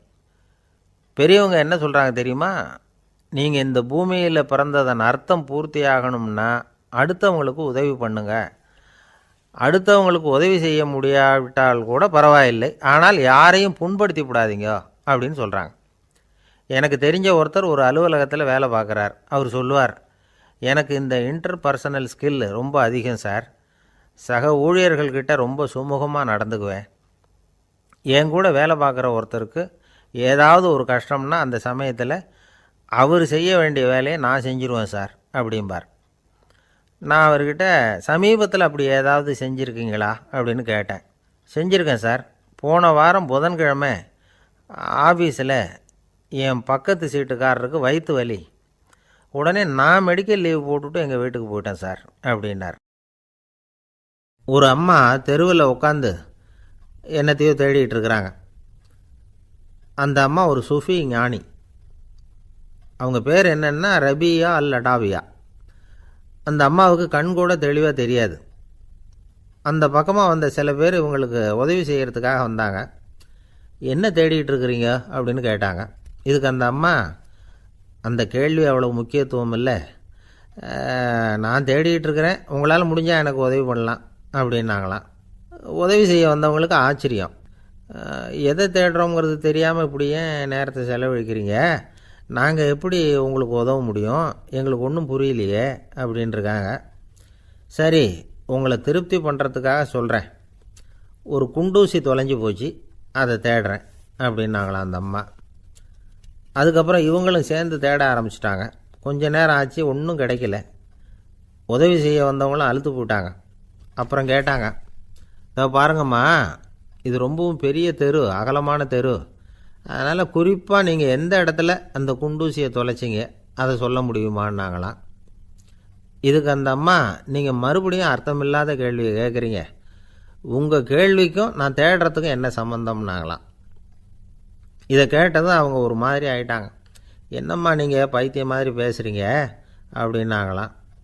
சரி, உங்களை மறுபடியும் திருப்திப்படுத்துறதுக்காக சொல்கிறேன், அதை நான் எங்கள் வீட்டில் தொலைச்சுட்டேன் அப்படின்னாங்களாம். அப்புறம் எதுக்காக இங்கே வந்து தேடிட்டு இருக்கிறீங்க அப்படின்னு கேட்டிருக்காங்க. ஏன்னா இங்கே தான் வெளிச்சம் அதிகமாக இருக்குது, அங்கே வீட்டுக்குள்ளே இருட்டாக இருக்குது, அதனால் இங்கே வந்து தேடுறேன். வெளிச்சம் உள்ள இடத்துல தானே தேட முடியும் அப்படின்னாங்களாம் அந்த ஞானி. இந்த கதைக்கு என்ன அர்த்தங்கிறத பெரியவங்க சொல்கிறாங்க. அதாவது இந்த தேடுதல்ங்கிறது ஒரு வியாதி. அது நம்ம சதா அலைய வைக்கும், பைத்தியமாக மாற்றுறதுக்கு முயற்சி பண்ணோம். ஒரு காலம் அது நிறைவு அடையவே அடையாது. வாழ்வுங்கிறது ஒரு புரிந்து கொள்ள முடியாத சதா இயங்கி கொண்டிருக்கிற ஒரு செயல். அதுக்கு ஆரம்பமும் இல்லை, முடிவும் கிடையாது. எதையோ தேடணும் அப்படிங்கிற உந்துதல் நமக்குள்ளே இருக்கும், ஆனால் குறிப்பாக எதை தேடிட்டு இருக்கிறோம் அப்படிங்கிறது புரியாது. அப்படி ஏதாவது ஒன்றை தேடி அடைஞ்சிட்றோம்னு வச்சுக்கோங்க, உடனே ஒரு அதிருப்தி வந்துடும். அதனால் வாழ்க்கைங்கிறது சலிப்பு நிறைந்தது அப்படிங்கிற எண்ணத்தை உண்டாக்கிக்கிறோம். ஒன்று அடைஞ்சதுக்கு அப்புறம் இன்னொன்று தேட ஆரம்பிச்சிருவோம். ஆக இந்த தேடல்ங்கிறது நாம் ஒன்று அடைஞ்சாலும் அடையாவிட்டாலும் தொடர்ந்து நடந்துக்கிட்டு தான் இருக்கும். இதுக்கு முடிவே கிடையாது.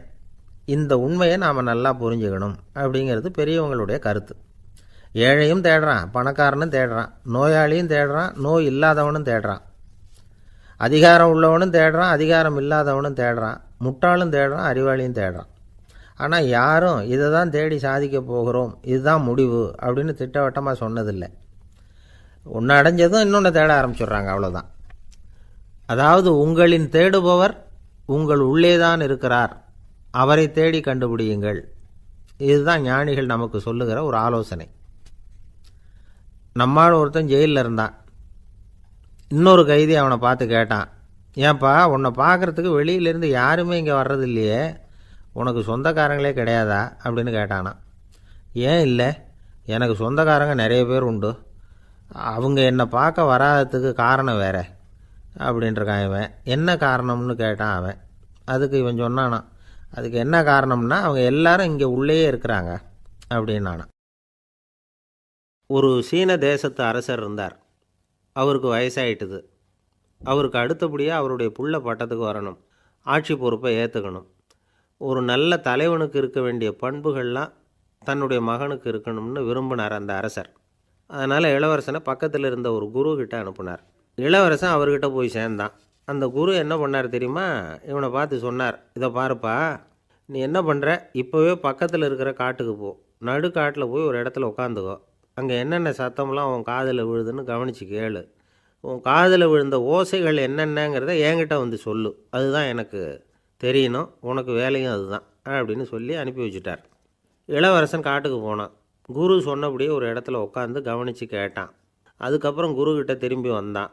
என்னென்ன சத்தம்லாம் கேட்ட அப்படின்னு கேட்டார் குரு. குருவே, காட்டில் நான் பறவைகள் சத்தம்லாம் கேட்டேன், மிருகங்களின் ஓசையையும் கேட்டேன், இதை தவிர இடி மின்னல் மழை இதுகளோட சத்தத்தையும் கேட்டேன் அப்படின்னா. குரு யோசனை பண்ணார், நீ இன்னமும் சரியாக கேட்கல, அதனால் மறுபடியும் காட்டுக்கு போ, கொஞ்ச நாள் தங்கியிருந்து கேட்டுட்டு வா அப்படின்னார். இளவரசனுக்கு ஒன்றும் புரியல. இருந்தாலும் குருவின் கட்டளையாச்சே, மறுக்க முடியுமா? உடனே அவன் மறுபடியும் காட்டுக்கு போனான். ஒரு இடத்துல உட்காந்தான். கொஞ்ச நேரம் உன்னிப்பாக கவனித்து கேட்டான். சில நாள் கழித்து குருக்கிட்ட திரும்பி வந்தான். குருவே, இந்த தடவை சில துல்லியமான சத்தங்களை எல்லாம் கேட்டான். தேனீ பறக்கிற சத்தம், நீரோடையின் மெல்லிய ஓசை, இதெல்லாம் கேட்டேன்னா. குரு சிரித்தார். நீ மறுபடியும் காட்டுக்கு போ, இன்னும் சில நாள் அங்கே இரு, முழுமையாக கவனமாக கேட்டுக்கிட்டு வா அப்படின்னு சொல்லி அனுப்பி வச்சுட்டார். இளவரசனுக்கு குழப்பம் அதிகமாயிட்டுது. ஒன்றுமே புரியல. மறுபடியும் காட்டுக்கு போனான். மௌனமாக ஒரு இடத்துல உட்காந்துட்டான். அப்படியே தியானத்தில் ஆழ்ந்துட்டான். சில நாளில் அவனுக்கு இதுவரை கேட்காத ஓசைகள்லாம் கேட்க ஆரம்பிச்சிட்டுது. இதைத்தான் நான் கேட்கணும்னு என்னுடைய குரு எதிர்பார்த்துருக்கிறாருங்கிறத புரிஞ்சுக்கிட்டான். உடனே குருக்கிட்ட ஓடனான். குருவே, இந்த தடவை காதுகளுக்கு கேட்க முடியாத சில ஓசைகளை கூட என்னால் உணர முடிஞ்சுது. பூ மலருகிற ஓசை, சூரியனால் பூமி சூடாகிறப்போ எழுகிற ஓசை, காலை பனித்துளியை இந்த புல்லுலாம் குடிக்கிற ஓசை, இது எல்லாம் என்னால் நல்லா கேட்க முடிஞ்சுது அப்படின்னா. குருவுக்கு இப்போ தான் திருப்தி ஏற்பட்டு தான். இளவரசனை பார்த்து சொன்னார், இதை பாருப்பா, இப்போ தான் நாட்டை ஆளுகிற தகுதி உனக்கு வந்திருக்குது அப்படின்னு சொல்லி அதுக்கு விளக்கமும் கொடுத்தாராம். எந்த அரசன் தன்னுடைய மக்களின் இதயம் பேசுகிற மௌன மொழியை, மௌன வார்த்தைகளை கேட்குறானோ அவன்தான் ஆள தகுதி உள்ளவன்.